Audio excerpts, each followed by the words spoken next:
तस्वीरें आपको हम दिखाते हैं और प्रधानमंत्री नरेंद्र मोदी, ये देखिए तस्वीरें आपके सामने सोमनाथ से, गुजरात के सोमनाथ पहुंच चुके हैं प्रधानमंत्री और ये रोड शो की तस्वीरें हैं। आपको बता दें कि आज सोमनाथ मंदिर के जीर्णोद्धार के 75 साल पूरे हुए हैं और इस मौके पर आज सोमनाथ अमृत महोत्सव में शामिल होने के लिए प्रधानमंत्री पहुंच चुके हैं। और ये जो तस्वीरें अभी आप देख पा रहे हैं लाइव, ये दरअसल सोमनाथ में जो हेलीपैड है वहां से मंदिर तक 2 किलोमीटर लंबा ये रोड शो है, जिसकी तस्वीरें इस वक्त आप देख पा रहे हैं। कितना भारी हुजूम आपको वहां पर लोगों का नजर आ रहा है प्रधानमंत्री की एक झलक पाने के लिए, प्रधानमंत्री को देखने के लिए। तो आज का दिन बहुत ज्यादा अहम, क्योंकि आज पूरे 75 साल हो गए हैं।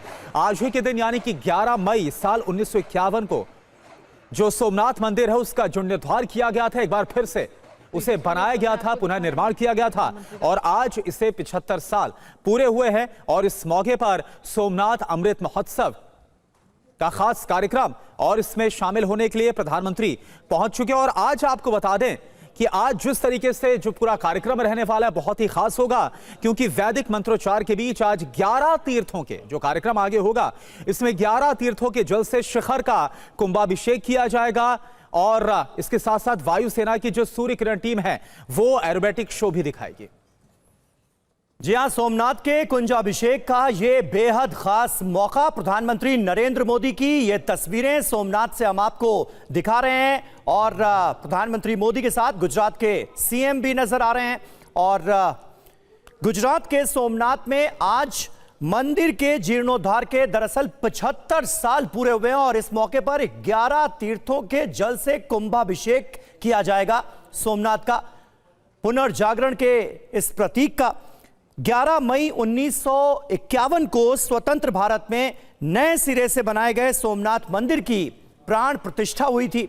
75 साल पुनर्निर्माण के और इस मौके को और भी ज्यादा भव्य और भी ज्यादा खास सोमनाथ मंदिर में अमृत महोत्सव के जरिए बनाने की कोशिश की गई है। प्रधानमंत्री नरेंद्र मोदी सोमनाथ पहुंच चुके हैं और ये तस्वीरें आपको दिखा रहे हैं सोमनाथ मंदिर तक उनका ये रोड शो, जहां पर सड़कों के किनारे दोनों तरफ लोगों की भारी भीड़, हुजूम नजर आ रही है। पीएम मोदी सबका अभिवादन स्वीकार करते हुए इस रोड शो में आगे बढ़ रहे हैं। और हमारे साथ इस वक्त, क्योंकि मौका काफी खास है, 2 खास मेहमान भी मौजूद हैं। अवधेश कुमार जी वरिष्ठ पत्रकार हमारे साथ मौजूद हैं और डॉक्टर वेदव्रत तिवारी हिस्टोरियन हैं, वो भी हमारे साथ मौजूद हैं। डॉक्टर तिवारी, सबसे पहले मैं आज आपसे ही अगर चर्चा की शुरुआत करूं, पुनर्निर्माण के 75 साल और इतना अद्भुत और विशाल कार्यक्रम जो है उसका आयोजन किया गया है, दरअसल इस पूरे प्रोग्राम के पीछे मंशा सरकार की क्या नजर आती है? देखिए, ये सोमनाथ के मंदिर का ये आज स्वाभिमान पर्व है जी, और ठीक 1000 वर्ष पूर्व इस मंदिर को पूर्णतया विध्वंस कर दिया गया था महमूद गजनवी के द्वारा। और आप देखें तो ये सिर्फ एक मंदिर के विध्वंस और पुनर्निर्माण का इतिहास नहीं है, बल्कि ये भारत की एक गौरवशाली अतीत है, जो हमारे रिजिलियंस, हमारे रेजिस्टेंस, हमारी उस आस्था और उस ऐतिहासिक धरोहर को बताती है कि किस प्रकार से हजारों वर्षों में हम कितनी बार आक्रांतित हुए, हम पीड़ित हुए, प्रताड़ित हुए, लेकिन भारत का जो जनमानस है, भारत की जो आस्था है, भारत का जो सनातन है, उसने हमेशा उठ करके पुनर्निर्माण किया। और अगर आप इतिहास की बात करें तो आप देखें कि सबसे पहले तो 725 ईस्वी में जब सिंध पर अरब आक्रमण हुआ और वहाँ पे फिर कासिम ने सरकार बनाई, तो उसके बाद अल जुनैद पहला जो है उसने सबसे पहले मंदिर का विध्वंस किया था। हालांकि उसमें कोई विशेष वो नुकसान नहीं पहुंचा पाया और उसके बाद ही जो है प्रतिहार वंश के नागभट्ट द्वितीय नामक जो राजा थे, उन्होंने उसका बहुत पुनर्प्रतिष्ठित किया, भव्य मंदिर का निर्माण किया। और इसके बाद आप देखिए तो दोबारा से कासिम के बाद जो है गजनवी ने जब अटैक किया, तो अटैक के बाद इसकी चर्चा बहुत सारे आपके उस ज़माने के तत्कालीन जो ऐतिहासिक स्रोत हैं उसमें मिलती है। तबकाते नासरी को लिखने वाले हैं मिनहाज उस सिराज, और वो लिखते हैं इस मंदिर को विध्वंस करके इसमें से हजारों टन सोना, चांदी और दूसरे बहुत सारे जो है कीमती वस्तुएं वो जो है गजनी अपने देश ले गया था। और तो और उस समय हालांकि ये मंदिर किलेनुमा था, 3 तरफ से घिरा हुआ था, और भी इसके बहुत सारे मिलते हैं। इसके अलावा एक और बड़ा महत्वपूर्ण स्रोत मैं बताता हूँ आपको, अल-बरूनी ने अपने एक महत्वपूर्ण ग्रंथ में ये बात बार बार लिखी है कि किस तरीके से ये विध्वंस जो है वो इस्लामिक जगत में उसको प्रतिष्ठित करता था, महमूद गजनवी को। लेकिन आप एक चीज़ देखिए कि जितनी बार आक्रमण हुए, ऐसा नहीं कि सिर्फ एक बार महमूद गजनवी ने आक्रमण किया, इसके बाद भी एक लंबी फहरिस्त है। बिल्कुल, बार बार आक्रमण हुए और वो आक्रमण लगातार होते रहे। और मज़ेदार बात यह है कि हर बार कुछ वर्षों के अंतराल पर भारतीय शासकों ने सबसे तो जितनी बार युद्ध हुआ उतनी बार बिल्कुल उन्होंने संघर्ष किया, और शासक के जाते ही, आक्रांता के जाते ही उन्होंने मंदिर को पुनर्स्थापित, पुनर्प्रतिष्ठित किया। सिर्फ गजनवी के आक्रमण के दौरान 3 दिन तक लगातार संघर्ष चलता रहा।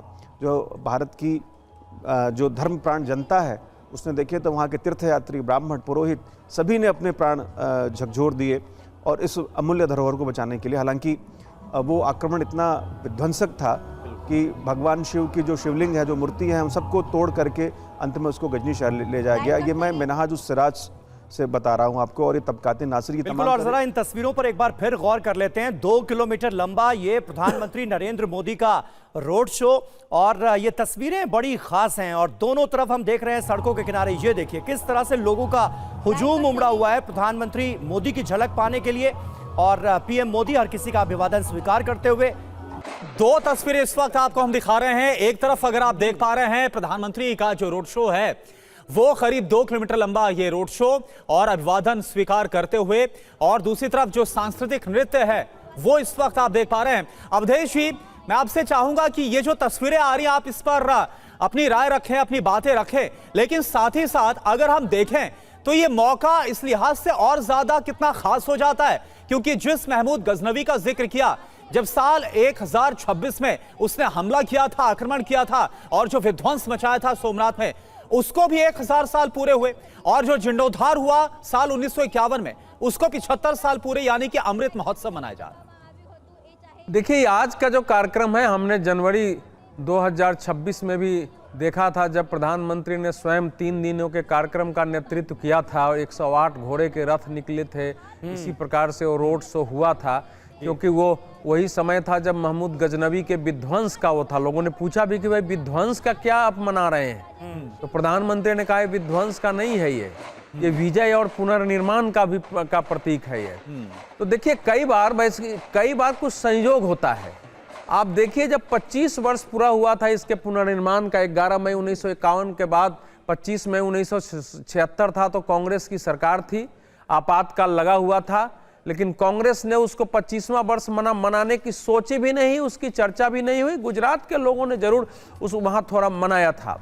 50 वर्ष पूरा हुआ तो संयोग देखिए कि नरेंद्र मोदी गुजरात के चीफ मुख्यमंत्री थे 2000, और केंद्र में अटल बिहारी वाजपेयी के नेतृत्व में एनडीए की सरकार थी भाजपा के, और फिर उस समय 50वां वर्ष इतने भव्यता से नहीं लेकिन मनाया गया था। प्रधानमंत्री भी गए थे, गृह मंत्री गए थे, लाल कृष्ण आडवाणी, और अब इसका अगर 75वां वर्ष है तो ये भी संयोग इसी समय पूरा हुआ है। और देखिए, ये दिवस बाकी उसमें पीछे तक याद दिलाता है कि स्वतंत्रता के बाद हमारे यहाँ जो नेता थे उनकी दृष्टि भारत को लेकर बिल्कुल साफ था। राष्ट्रपति राजेंद्र प्रसाद ने राष्ट्रपति रहते हुए जाकर अगर उसकी नींव डाली है पुनर्निर्माण की सोमनाथ की, उसके बाद जितना कुछ बना था उसका 11 मई 1951 को, और वहां उन्होंने शिवलिंग की स्थापना की है, तो वो एक परंपरा की स्थापना थी कि ऐसे कार्यों में संवैधानिक पद पर रहने से कोई बाधा नहीं है। नेहरू जी के मना करने के बावजूद के मुंशी ने तो लिखा भी है कि हम कहे तुम लोग इतना जो सोमनाथ में सक्रिय हो, मुझे अच्छा नहीं लग रहा, ये गलत है ये। तो इसके बावजूद उन्होंने किया, लेकिन वो परंपरा भारत में समाप्त कर दी गई सेकुलरिज्म के नाम पर, कि अजीब किस्म का सेकुलरिज्म है ये। लेकिन वो परंपरा फिर से अयोध्या के मंदिर पुनर्निर्माण से शुरू हुई है, और ये सब चीजें लोगों के अंदर उस चेतना को पैदा करती है कि हमारे राष्ट्र का मूल क्या है, इसकी मूल आत्मा संस्कृति अध्यात्म रही, और पूरी दुनिया किस प्रकार से उसको नष्ट करती रही और हमारे पूर्वजों ने उसको फिर से पुनर्स्थापित किया। और उस भारत की गौरव, क्योंकि प्रधानमंत्री ने पिछली कहा था कि जिस प्रकार से उस समय भारत ने इसको प्राण प्रतिष्ठित किया है गौरव को, फिर हमने जो रखा है कि भारत दुनिया की महाशक्ति बनेगा, विकसित भारत बनेगा, दुनिया को रास्ता दिखाएगा, वो गौरव भी यही भगवान सोमनाथ के आशीर्वाद से निकलेगा। तो वो वहां तक है। तो ये जो सांस्कृतिक पुनर्जागरण की दृष्टि से इसका व्यापक महत्व है। आगे मैं इतिहास पर भी चर्चा करूंगा। जो इसके और भी देखिए सरकारें कैसे काम करती हैं इस समय। प्रधानमंत्री नरेंद्र मोदी ने प्रधानमंत्री के जाने के बाद दुनिया में जहां भी भारतवंशी थे उनके बीच जाकर जो भाषण दिया है, उस भाषण में इन सब का कि भारत क्या है, आपके भारतवंशी होने का क्या महत्व है, एक जागरण पैदा किया दुनिया में 3.25 करोड़ 3.5 करोड़ भारतवंशियों के अंदर। जो हमारे FTA हो रहे हैं, जो फ्री ट्रेड एग्रीमेंट हो रहे हैं, उसमें ध्यान देंगे तो उसमें भारतीय ज्ञान परंपरा से लेके हमारी चिकित्सा पद्धति, योग, इन सब के भी सामान्य वीजा पर बाहर जाने की व्यवस्था हो रही है कि ये जो भारत है वो बाहर भी जाए। जो और परिवर्तन हुआ है कि पहले राष्ट्रपति से कोई जब विदेशी मिलने आते थे तो वहां ताजमहल का और क्या क्या प्रतिरूप दिया था, वो बदल गया है। 12 ज्योतिर्लिंग, गीता के अलग अलग भाषाओं के अनुवाद, ये सब विदेशी अतिथियों को दिया जाता है। तो ये धीरे धीरे उस भारत को एक खड़ा करने, उसके आत्मविश्वास के साथ उसी प्रयास का ये अंग है। और मुझे लगता है कि शायद दूसरी सरकार होती, हम चाहे जितनी कोई आलोचना करे, दूसरी सरकार होती तो उसके ध्यान में भी नहीं आता। स्थानीय पंडित पुजारी कुछ नेता मनाते, ये होता ही नहीं। तो लेकिन अब चूंकि सरकार है, उसकी एक दृष्टि है, उसका कमिटमेंट है, प्रतिबद्धता है और लोगों के अंदर भावना है। और अभी जो पश्चिम बंगाल में विजय हुई है, उन सब में आप इन सब भावनाओं से उसको बिल्कुल राजनीतिक परिणाम को अलग नहीं कर सकते हैं। मतलब आप ये कह रहे हैं कि सांस्कृतिक और राजनीतिक मायने दोनों हैं इस तरह के कामों के। हमारे साथ खास मेहमान बने हुए हैं, लेकिन ये तस्वीरें देखिए किस तरह से इस वक्त लोगों की भावनाएं भी उमड़ती हुई नजर आ रही हैं इस प्रोग्राम के मद्देनजर। ये अपने आप में महत्वपूर्ण है। पीएम मोदी की ये तस्वीरें और 11 तीर्थों के जल से थोड़ी देर में शिखर का कुंभाभिषेक किया जाएगा और ऐसा पहली बार हो रहा है। 90 मीटर ऊंची क्रेन यहां पर लगाई गई है और उसकी मदद से कलश के जल से मंदिर का अभिषेक किया जाएगा। मतलब मंदिर के शिखर का अभिषेक किया जाएगा, कुंभाभिषेक जिसे कहा जा रहा है। और सिर्फ यहीं पर प्रोग्राम खत्म नहीं हो रहा है। अभिषेक के बाद इंडियन एयरफोर्स की, वायुसेना की सूर्य किरण टीम मंदिर के ऊपर 15 मिनट का एरोबेटिक शो करेगी चेतक हेलीकॉप्टर के जरिए। इसके बाद मंदिर पर, सोमनाथ मंदिर पर फूल बरसाए जाएंगे। ये पूरा कार्यक्रम है, यानी सोमनाथ मंदिर में अमृत महोत्सव के कुंभाभिषेक के दौरान जो नजारा आज देखने को मिलेगा, ऐसा इससे पहले सोमनाथ मंदिर में कभी नहीं देखने को मिला है। डॉक्टर वेदव्रत तिवारी हमारे साथ मौजूद हैं। तिवारी जी, बात हो रही थी देश की सांस्कृतिक देश को सांस्कृतिक तौर पर पुनर्जागृत करने की भी। उस लिहाज से ये जो पूरा का पूरा इवेंट इस वक्त हम अपनी आंखों के सामने देख रहे हैं, ये कितना महत्वपूर्ण आपको नजर आता है? निसंदेह ये बहुत ऐतिहासिक क्षण है भारत के लिए और भारत के प्राचीनतम इतिहास के लिए। एक अल्लामा इकबाल का एक शेर जो हम लोग प्रायः कहते सुनते आए हैं जी, कुछ तो बात है हस्ती मिटती नहीं हमारी, सदियों से रहा है दुश्मन दौरे जमाना हमारा। तो आप देखिए सोमनाथ के मंदिर का इतिहास सिर्फ सोमनाथ का नहीं हो बल्कि भारत का इतिहास है। हजारों वर्षों से, सिकंदर से लेकर के आप देखिए शकों, हूणों, पहलवों, उसके बाद कासिम, फिर उसके बाद गजनी, गोरी और न जाने मुगल और कितने भारत में कितने आक्रमणकारी आए। लेकिन आप देखिए कि हर बार भारत ने अपने अंतः चेतना को, अपने अंतःकरण को, अपनी आध्यात्मिक क्षमता को कभी नहीं खोया। और यही कारण है कि we are the only living and oldest civilisational nation in the world. दुनिया की जितनी भी संस्कृतियां हैं आप देखिए वो नष्ट हो गई, सभ्यताएं नष्ट हो गई, भारत बचा रहा क्योंकि भारत ने अपने इतिहास में उसकी जो आध्यात्मिक चेतना थी वो समाहित थी, वो सन्निहित थी। और निश्चित रूप से ये सिर्फ आध्यात्मिक ही नहीं बल्कि आप देखिए भारत की जो मिलिट्री डिफेंस था वो भी लगातार सक्रिय रहा। बार बार विध्वंस होना लेकिन बार बार निर्माण होना, हम कभी हार नहीं माना हमने, हम हर परिस्थिति में तैयार रहे। इसमें देखिए कि जब अलाउद्दीन खिलजी जब दिल्ली सल्तनत काबिज होता है तो उसके सेनापति उलूग खां का जो है वहाँ पर बहुत 1299 एक बड़ा घनघोर विध्वंसक वहाँ होता है। जबकि देखिए 1025 में मंदिर तोड़ा जा चुका है और मंदिर पुनः उसी प्रतिष्ठा के साथ स्थापित होता है। इतना असंख्य वहाँ पे आप देखेंगे सोना चांदी हीरे मोती जवाहरात सब कुछ मंदिर में पड़े हुए हैं और दोबारा से स्थापित होता है। और उलूग खां फिर मंदिर को तोड़ता है। फिर ये दिल्ली सल्तनत के दो और दिल्ली सल्तनत के अधीन दो आपको दिखाई पड़ेंगे कि गुजरात में जो सूबेदार होते हैं उनकी कोशिश भी होती है मंदिर को तोड़ने की, लेकिन हर बार स्थानीय प्रयासों से और वहाँ के शासक जो थे सामंतों ने वो पूरे जोर शोर से मंदिर को स्थापित करते हैं। और सबसे देखा जाए तो इतिहास का सबसे जो साह पक्ष है औरंगजेब का जो शासनकाल है, और औरंगजेब ने तो स्पष्ट आदेश ही नहीं दिए बल्कि मंदिर को पूर्णतः विध्वंस कर दिया और साथ में मस्जिद निर्माण के भी आदेश दिए। ये 1665 में और बाद में दूसरे समय में भी कई बार औरंगजेब ने ये फरमान और फतवा जारी किया कि इस मंदिर को नेस्तो नाबूद किया जाए। हाँ, ये अगर आप देखें तो बाद में 1865 में ब्रिटिश इतिहासकार और 1895 में ये आए, उन्होंने इसकी फ़ोटो जो है जब खींची और उसको विश्व समुदाय के सामने रखा तो इसके अतीत के बारे में लोगों ने जानने की कोशिश की। और आप देखिए ना, देश की स्वतंत्रता आंदोलन में भी भारत की जो राष्ट्रीय चेतना है, जो आध्यात्मिक संस्कृति है, वो भी साथ के साथ बना रहा।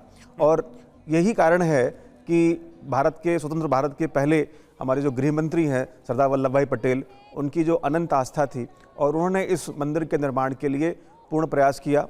जब हमारे प्रधानमंत्री जी ने इसका विरोध किया तो उन्होंने, आप देखिए कि जनता के माध्यम से फंड इकट्ठा करके, उस समय 25 लाख रुपए इकट्ठा करके इस मंदिर के निर्माण को गति प्रदान की। हालांकि उनका बीच में 1950 में जब निधन हो गया तो पुनः KM मुंशी जी, उन्होंने इस पूरी प्रक्रिया को यथाशीघ्र और बहुत ही सद्भावनाओं के साथ निभाया। आप देखिए कि भारत के प्रथम राष्ट्रपति डॉक्टर राजेंद्र प्रसाद, जिनका कि भारत की आध्यात्मिक संस्कृति और चेतना में विशेष उनका प्रेम था, लगाव था, और इसीलिए उन्होंने स्वयं जाकर के इस मंदिर की जो है प्राण प्रतिष्ठा और उसकी भव्य आयोजन में जो है आहुति दी थी। तो ये बताता है कि हम कितना भी बार पराजित हो, हम कितनी बार जो है हमारे ऊपर आक्रमण हो, नृशंस हत्याएं हो, लेकिन फिर भी हमारा जो कहीं ना कहीं एक मानने वाली बात है कि आप देखिए दुनिया में और भी कहीं हुआ है, आक्रमण हुए, लोग आए, विदेशी आक्रांता आए, तो वहाँ पे उन्होंने अपनी व्यवस्था, अपने समाज, अपने धर्म को प्रतिष्ठापित कर दिया। फिर वहाँ की जो मूल चेतना थी वो खत्म हो गई। लेकिन भारतवर्ष के साथ ऐसा नहीं है, बल्कि भारत का जो इतिहास है वो हमेशा से रहा है कि हम दूसरों को भी अपने में समाहित कर सकते हैं, हम दूसरी संस्कृति सभ्यताओं को भी अपने में, एकल्चरेशन हम इसको कहते हैं, peaceful coexistence, we are the only civilisation in the world, कि हम जो है शांतिपूर्ण सह अस्तित्व में विश्वास करते हैं। इसलिए इतने हजार वर्षों के अंतराल के बावजूद भी आज भी हमारी वो परंपरा, हमारी वो पद्धति कायम है। तो निश्चित रूप से भारत की सांस्कृतिक पुनरुत्थान का काल है, सांस्कृतिक पुनर्चेतना और एक नवयुग है, जो कि मुझे लगता है कि बहुत ही ऐतिहासिक क्षण है। और ये मंदिर के शिखर का अभिषेक किया जा रहा है, कुछ इसके बारे में आप बता सकते हैं कि मतलब ऐसा क्यों फैसला लिया गया है? क्योंकि 90 मीटर ऊंची एक क्रेन लगाई गई है, मंदिर का जो कुंभ है, कुंभाभिषेक किया जा रहा है और ऐसा पहली बार हो रहा है, इसके पीछे कुछ खास रीजन? जी देखिए, भारत में ये मैं बता दूं कि हमारे जो भारतीय ज्ञान परंपरा है जी, उसमें मंदिर निर्माण यानी जो भी है, वास्तु एक अपने आप में वास्तुशास्त्र एक पूरा विज्ञान है जिसके बहुत सारे पक्ष हैं और उसी में मंदिर निर्माण की बहुत सारी शैलियां हैं। उसमें से एक शैली है नागर वास्तुकला शैली। नागर शैली में बना ये मंदिर जो है, तो ये जो हमारे कोई भी भवन है उसको वास्तु पुरुष के माध्यम से, वास्तु देवता होते हैं, और जो कि इसमें जो इसका जो प्लेटफॉर्म है यानी कि जो इसका प्रतिष्ठान है वो इसका पैर माना जाता है। इस प्रकार से जो उरुश्रृंग है वो इसका जो है बीच का भाग है और शिखर मस्तक के समान है। तो वस्तुतः मंदिर जो है, अगर मंदिर पारंपरिक वास्तुशास्त्रिक प्रणाली से बनता है तो मंदिर वो भी वास्तु भी देवता के रूप में पूजन होता है। तो एक तो ये उद्देश्य है वास्तु शांति, वास्तु जो ईशान देव हैं उनकी पूजा के लिए, और शिव जो है वो वैसे भी माने जाते हैं कि वास्तु देवता हैं, वास्तु पुरुष हैं। और ये आप देखिए कि ये इतना ऊंचा जो शिखर बनाया है वो कहीं ना कहीं इस बात को भी, भारत के गौरवशाली अतीत की पुनः प्रतिष्ठा को भी प्रमाणित करता है। कुंभ वहाँ पे क्योंकि कुंभ आमलक ये जो है वास्तु के प्रमुख आयाम है जो इसको सजीव रूप में माना जाता है। मंदिर सिर्फ एक स्ट्रक्चर नहीं है, सिर्फ एक बिल्डिंग नहीं है। जो भारतीय ज्ञान प्रणाली है, जो भारत की जो वास्तुविद्या है उसमें मंदिर एक शाश्वत सजीव आत्मा के समान है, और इसीलिए इस शिखर के अभिषेक से समस्त मंदिर को उसको अभिषिक्त करने का, उसको मतलब एक मोदी जी एक संदेश भी देना चाहते हैं कि अब हम उन सारी व्यथाओं से, उन सारी पीड़ाओं से, उन सारे आक्रांता के इतिहास से निकल चुके हैं और आज राष्ट्र जो है एक गौरवशाली क्षण में प्रवेश कर रहा है। जी, हर बार जब भी इस मंदिर का जिक्र आता है तो एक तरफ आक्रांताओं की बात तो होती है, लेकिन उनकी हर कोशिश पर भारत के द्वारा पुनर्निर्माण की भी बात होती है।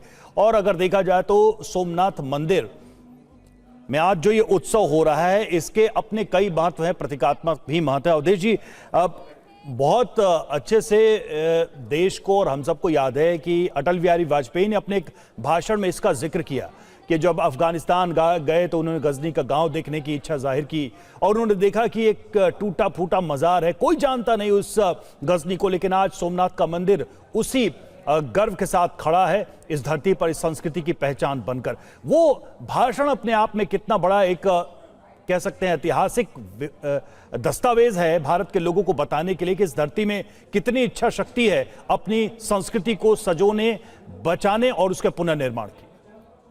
अटल जी का भाषण जब वो विदेश मंत्री थे उससे संबंधित था और उसकी उन्होंने चर्चा की है कि जब मैं अफगानिस्तान गया तो मैंने कहा मैं गजनी जाना चाहता हूँ। लोगों ने कहा गजनी क्यों जाएंगे, गजनी क्या है? उन्होंने कहा मैं उसको देखना चाहता हूँ। तो यही तो अंतर है ना, हमारे यहाँ के कुछ लोग जो है बाबर के कब्र पर जाते हैं और कुछ देखने जाते हैं कि कौन ऐसी जगह थी जहाँ से आकर हमारे देश में इतना विध्वंस मचाया। देखिए, ये जो कार्यक्रम है आज, इस कार्यक्रम के कई पहलू हैं। सबसे पहला पहलू यह है कि ये लोग इस बात को लेकर जागृत रहें कि वो शक्तियां जो 725-26 ईस्वी से आरंभ हुई है और 1702 के अंतिम आक्रमण तक और 1706 में उसको मस्जिद में बदलने तक जो थी, वो आज भी सक्रिय हैं। जो अयोध्या के पुनर्निर्माण का विरोध करती हैं, जो मथुरा का विरोध करती है, जिन लोगों ने उस समय सोमनाथ के पुनर्निर्माण का विरोध किया और जो कि बंगाल में बाबरी मस्जिद बनाने के नाम पर खड़ी हैं। तो इसलिए एक तो यह है कि ऐसी शक्तियां आज भी हैं, देश में भी हैं, दुनिया में भी हैं। इसलिए आपको अपने पूर्वजों का वो जो उनकी जो अदम्य साहस था, जो अपने को बलिदान करने की जो है धर्म के लिए, इस देश को बचाने के लिए जो अंतः शक्ति थी, उससे आप प्रेरणा लेना है और आपको जागृत रहना है। ये ऐसा नहीं कि निर्माण हो गया है तो आगे हमले की नहीं है। तो पहला तो इसका ये होता है। दूसरा है कि जब हम ये देखते हैं कि भाई इसका जब होता है तो पूरा लोग इतिहास पढ़ते हैं इसका कि सोमनाथ किसने बनाया था, तो इसका ऋग्वेद में वर्णन है, तो स्कंद पुराण में है, इसके बारे में क्या कहा गया है। 3 विशेष नदियों के संगम पर यह स्थित है, जो प्रायः ऐसा नहीं है। ये 12 ज्योतिर्लिंग में से पहला है। फिर इतने हमले क्यों हुए? इतिहासकारों ने लिखा है लूटने के लिए, लूटने के हुआ तो 1 हो जाता, 2 हो जाता, 3 हो जाता। जब उस मंदिर में बाद में संपत्ति नहीं रही तब भी उसको ध्वस्त करना और वहां मस्जिद निर्माण कर देना।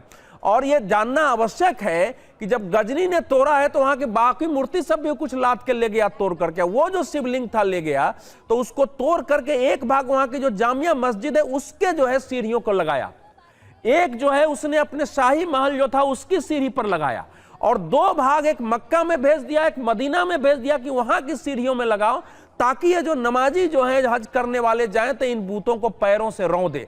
तो ये केवल लूटने का भाव नहीं था। नहीं, लेकिन इसमें एक नैरेटिव वॉर तो चलता ही है कि सिर्फ लूट के इरादे से आया था। क्या ये तथ्य, ये जो आप बातें कह रहे हैं, क्या ये जो मौका होता है इसमें एक रिविजिट करने का भी मौका होता है कि लोग जरा जाएं, इतिहास के पन्नों को देखें, टटोलें कि आखिर ये हमले किस मंशा से हुए थे? सिर्फ लूट या आर्थिक लाभ के इरादे से ये हमले नहीं हुए थे। ये तो हमारे देश के इतिहासकारों की समस्या रही है। अगर लूट के इरादे से तो मस्जिद क्यों बना दिया? पहले वो सोने का था। देखिए, जिस समय जुनैद ने आक्रमण किया तो वो जो है वेदव्रत जी ने जिसके बारे में चर्चा की, तो वो सोने का वो शिखर कलश और बाकी सारा था। उसके बाद जब उसने तोड़ा पे, वो तो खैर वो तो भाग गया तुरंत। दोबारा जब हमला हुआ है उसके बाद फिर उसको चांदी का बनाया गया है, फिर चांदी के बाद उसको फिर उसमें बदलाव आता गया, आज तो खैर वो पत्थर का है। तो जब उसके वैभव घटने लगे हैं, लोगों ने सुरक्षा की दृष्टि से सोचा कि इसमें संपत्तियां कम रखनी है, इसके बावजूद हमले क्यों होते रहे? अलाउद्दीन खिलजी क्यों कर दिया? बेगरा क्यों गया है? तो ये जो है अल्बेर्नी ने ही तो लिखा है कि कैसे ले गया है वहां से और कहां कहां उसको चुनवाया है। तो एक भाव था जो संपूर्ण विश्व में, जो इस्लाम का एक भाग था, जिसको कि किसी भी बूथ का और किसी भी दूसरे धर्म, आप इतिहास की बात कर रहे हैं और हमारे साथ इतिहासकार मौजूद हैं, डॉक्टर वेदव्रत तिवारी जी हमारे साथ मौजूद हैं। तिवारी जी, आप क्या कहेंगे जिस बात का जिक्र अवधेश जी की तरफ से किया गया? मैं चाहूंगा उस पर आप एक टिप्पणी जरूर करें कि ऐतिहासिक दस्तावेजों के मद्देनजर ये सारी बातें कितनी सही हैं। लेकिन ये तस्वीरें आप देखिए, प्रधानमंत्री नरेंद्र मोदी पहुंच चुके हैं सोमनाथ मंदिर और किस तरह से उनका स्वागत किया जा रहा है, किस तरह से अभिवादन किया जा रहा है। 75 साल पुनर्जागरण के प्रतीक के तौर पर सोमनाथ मंदिर को आज किस तरह से पूरी दुनिया देख रही है, सराह रही है। सोमनाथ के कुंजाभिषेक का ये बेहद खास मौका और ये सीधी तस्वीरें सोमनाथ मंदिर से आपके सामने।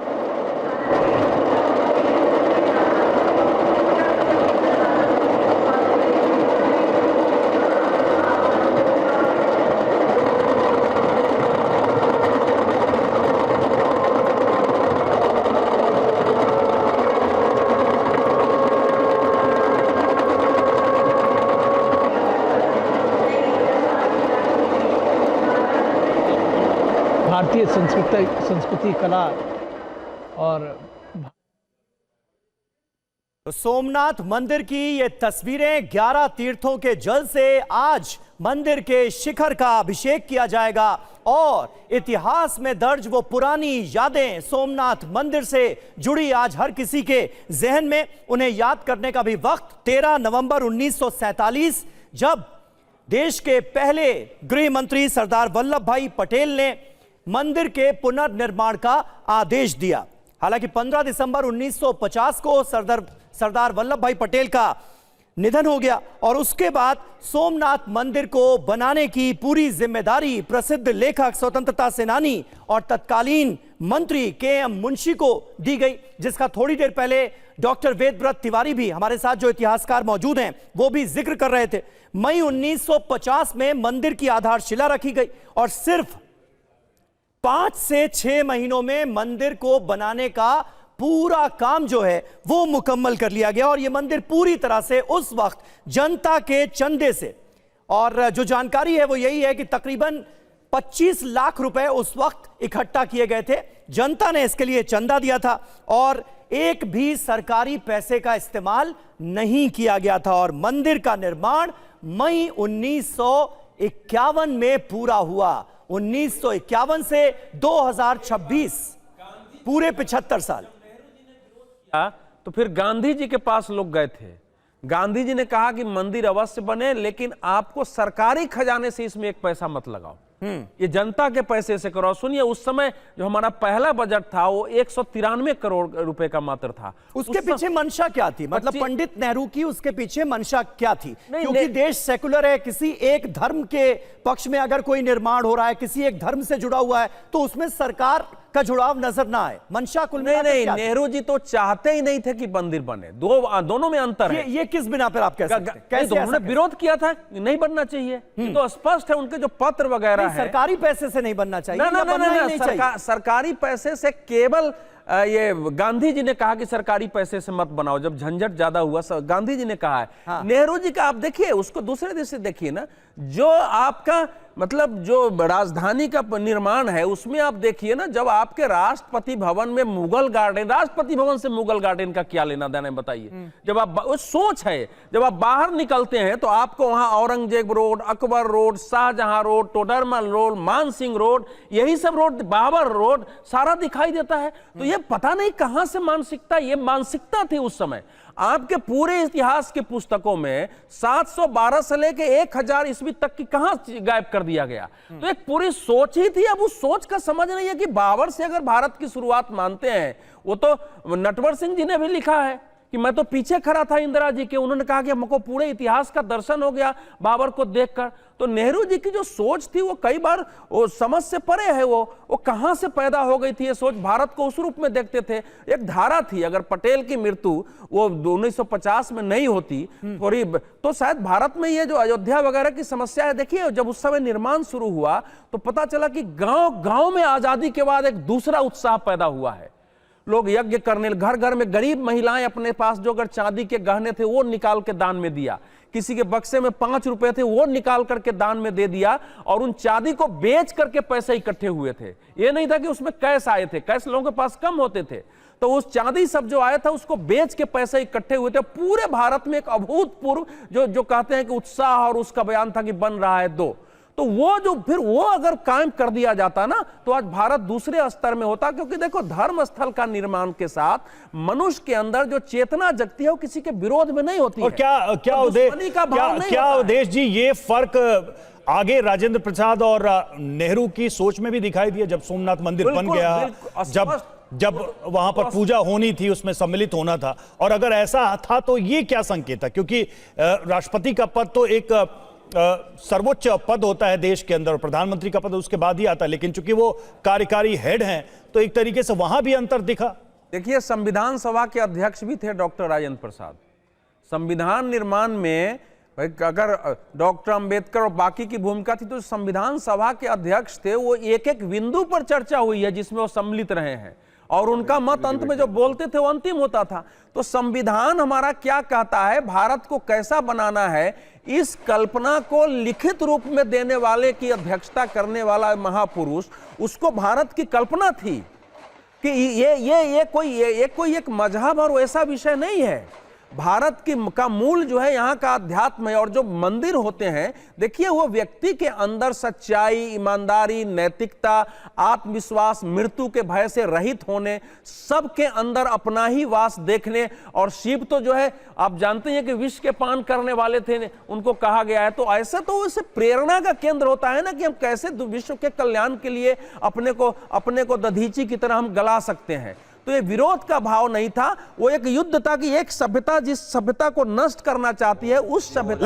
लेकिन सर अब जो तस्वीर हम देख रहे हैं, इस तस्वीर की यात्रा भी कम दिलचस्प नहीं है। मतलब भारत के प्रधानमंत्री को अपनी संस्कृति से खुद को ऐसे जोड़ के देखना और दुनिया को दिखाना, ये यात्रा कितनी अहम है, कितनी बड़ी है।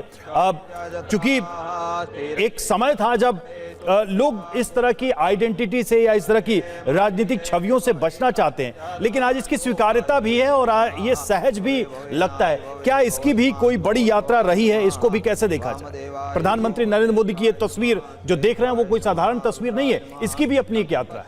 रवि जी, मैं आपका एक सवाल था कि पहले तो ये लूट क्यों होते थे, इसका ऐतिहासिक नैरेटिव्स की बात हो रही थी। तो बता दूं कि पहले तो इतिहास देखिए, उस समय चाहे वो मिनाजुस सिराज हो, चाहे वो अलबरूनी हो, चाहे उसके बाद के बदायूनी वगैरह हो, सबने ये लिखा हुआ कि मंदिर तोड़ा गया, और उसके तोड़ने के पीछे की साफ वो वजह कारण लिखते हैं कि कारण यही था कि भाई उस समय उनको जो है गजवा हिंद आना है और इस्लाम को जितना अधिक हो सके उसको उतना प्रसार करना है। तो इसमें तो कोई दो राय है नहीं। दुर्भाग्य से स्वतंत्रता प्राप्ति के उपरांत देश के जिस प्रकार से देश को आवश्यकता थी अपने शिक्षा व्यवस्था को परिवर्तित करने की, उसकी राष्ट्रीय नीति लाने की, वो नहीं हो पाया। अनफॉर्चुनेटली जो हमारा पूरा शिक्षा का जितना भी कार्य था वो सब वामपंथी इतिहासकारों के हाथों में चला गया। और यहाँ शुरुआत होती है RS शर्मा से लेकर रुमिला थापर, DN झा जैसे लोगों से, और जिन्होंने बार बार ये कोशिश की, अनावश्यक रूप से और ज़बरदस्ती ये कोशिश की कि भारत में जितने भी आक्रमण हुए, खास करके मुस्लिम आक्रमण हुए, उनके पीछे राजनीतिक कारण था, न कि कोई आर्थिक या धार्मिक था। लेकिन अगर आप स्पष्ट रूप से देखें और ये सारा दिखाई पड़ता है कि, माफ कीजिएगा, रोक रहा हूं आपको, इस वक्त वहां पर मंत्रोच्चारण शुरू हो चुका है, जरा सुन लेते हैं।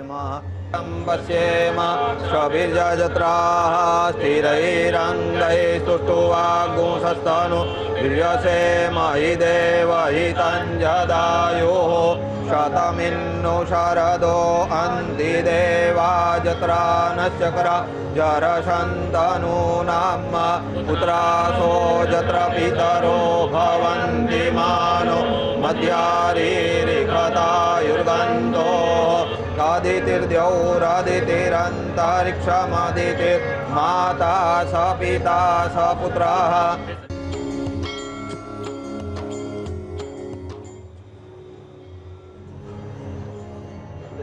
ये तस्वीरें आपको दिखा रहे हैं प्रधानमंत्री नरेंद्र मोदी की बेहद अद्भुत और विशाल कार्यक्रम, जिसका आज आयोजन किया गया है।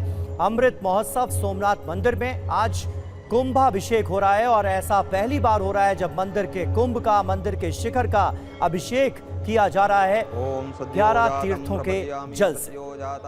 नमो नमः भवे भवे नाति भवे भवस्मान भवोद्भवाय नमः। साथ ही साथ हम जिक्र कर रहे हैं हमारे स्टूडियो में मौजूद खास मेहमानों से सोमनाथ मंदिर के इतिहास को लेकर।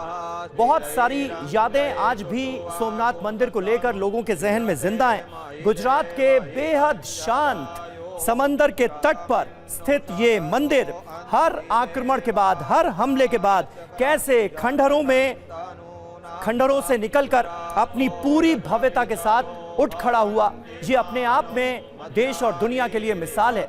ये तस्वीरें प्रधानमंत्री नरेंद्र मोदी की, जहां इस वक्त सोमनाथ मंदिर में विशेष पूजा अर्चना चल रही है और सोमनाथ ज्योतिर्लिंग का प्रधानमंत्री नरेंद्र मोदी ने सबसे पहले अभिषेक किया है।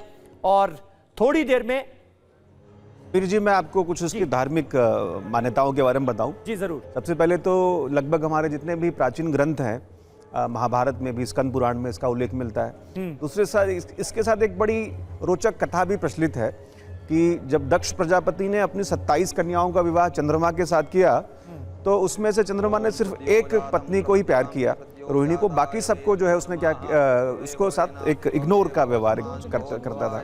इससे नाराज होकर के दक्ष प्रजापति ने चंद्रमा को श्राप दे दिया कि तुम्हें क्षय रोग टीबी हो जाएगी।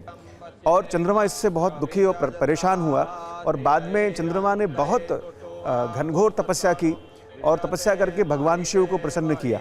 और इसी कारण से आप देखिए कि इस स्थान पे, ये प्रभास क्षेत्र उसको कहते हैं, जो समुद्र से घिरा हुआ। एक और महत्वपूर्ण बात बताऊं भौगोलिक रूप से भी कि इसके दक्षिण अक्षांश से देखेंगे तो समुद्र जो है, समुद्र की सीमा लगभग 6000 किलोमीटर तक आगे कोई भी आपको बड़ा भूमि क्षेत्र दिखाई नहीं, छोटे मोटे द्वीप हैं। तो अपने आप में ये बड़ा आध्यात्मिक और भौगोलिक रूप से महत्वपूर्ण स्थान है। तो चंद्रमा ने प्रसन्न किया, इसलिए भगवान शिव की कृपा से सोम का मतलब चंद्रमा ही होता है, इसीलिए यहाँ पे सोमनाथ। और ये पहले द्वादश ज्योतिर्लिंग में ये पहला ज्योतिर्लिंग है जिसकी चर्चा दिखाई पड़ती है। इसे पहला क्यों माना गया? मतलब 12 ज्योतिर्लिंगों में ये प्रथम क्यों है? क्योंकि जो सबसे प्राचीनतम कथा है शिव की और सती के साथ, तो उसमें सबसे पहला प्रसंग यही आता है। तो इसीलिए एक कड़ी तो बननी पड़ेगी।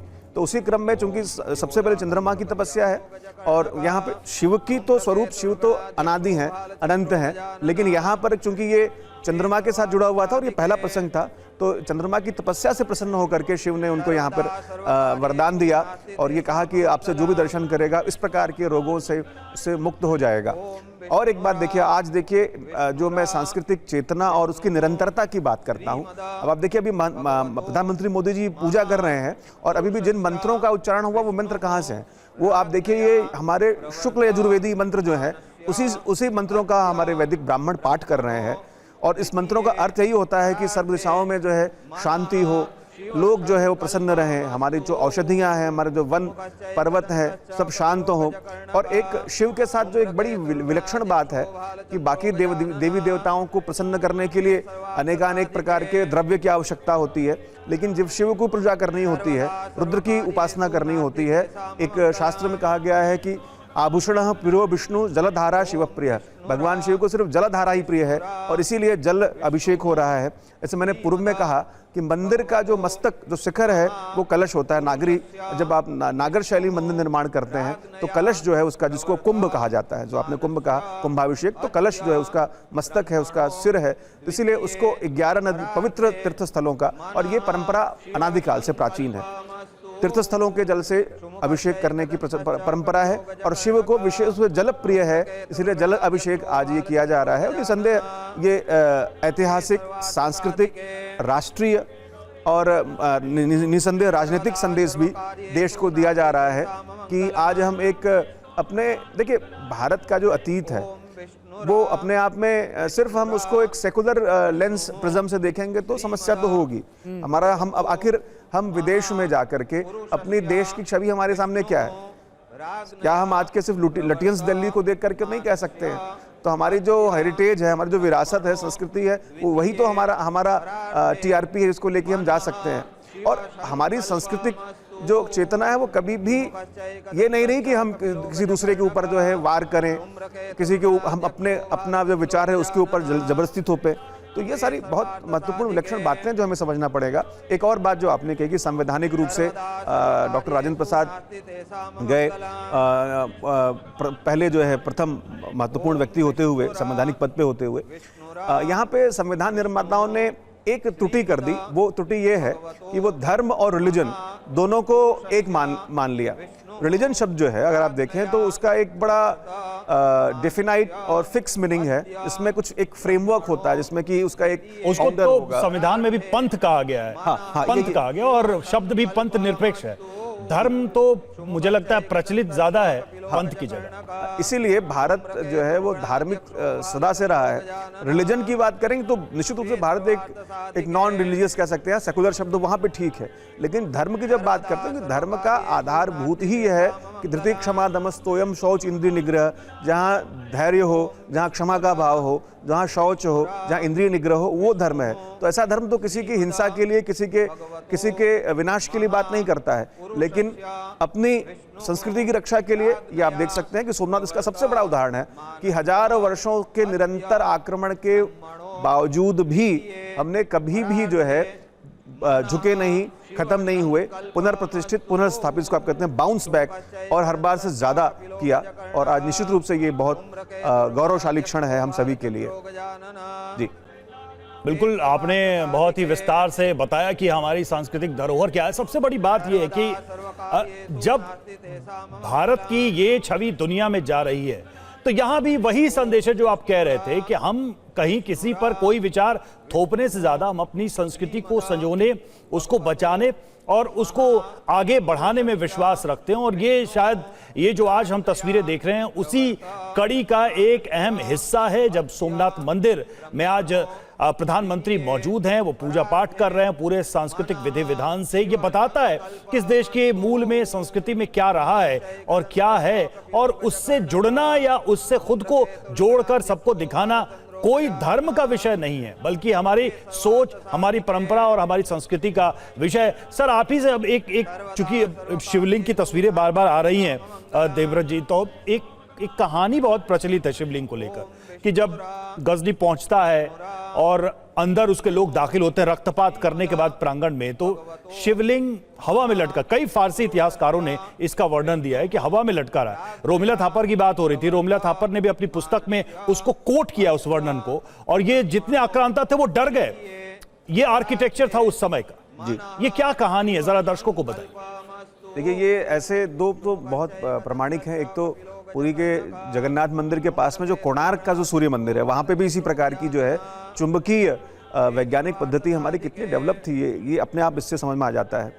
तो ये बहुत सारे इतिहासकारों ने लिखा है, हालांकि कोई बहुत हमारे पास स्पष्ट प्रमाण नहीं है। शिवलिंग था, निसंदेह था, और पूरी संभावना है कि उन्होंने अपने उस समय की उन्नत वैज्ञानिक तकनीक का प्रयोग करके चुंबकीय शक्ति से शिवलिंग को जो है लौह और चुंबक के मध्य में स्थापित किया हो।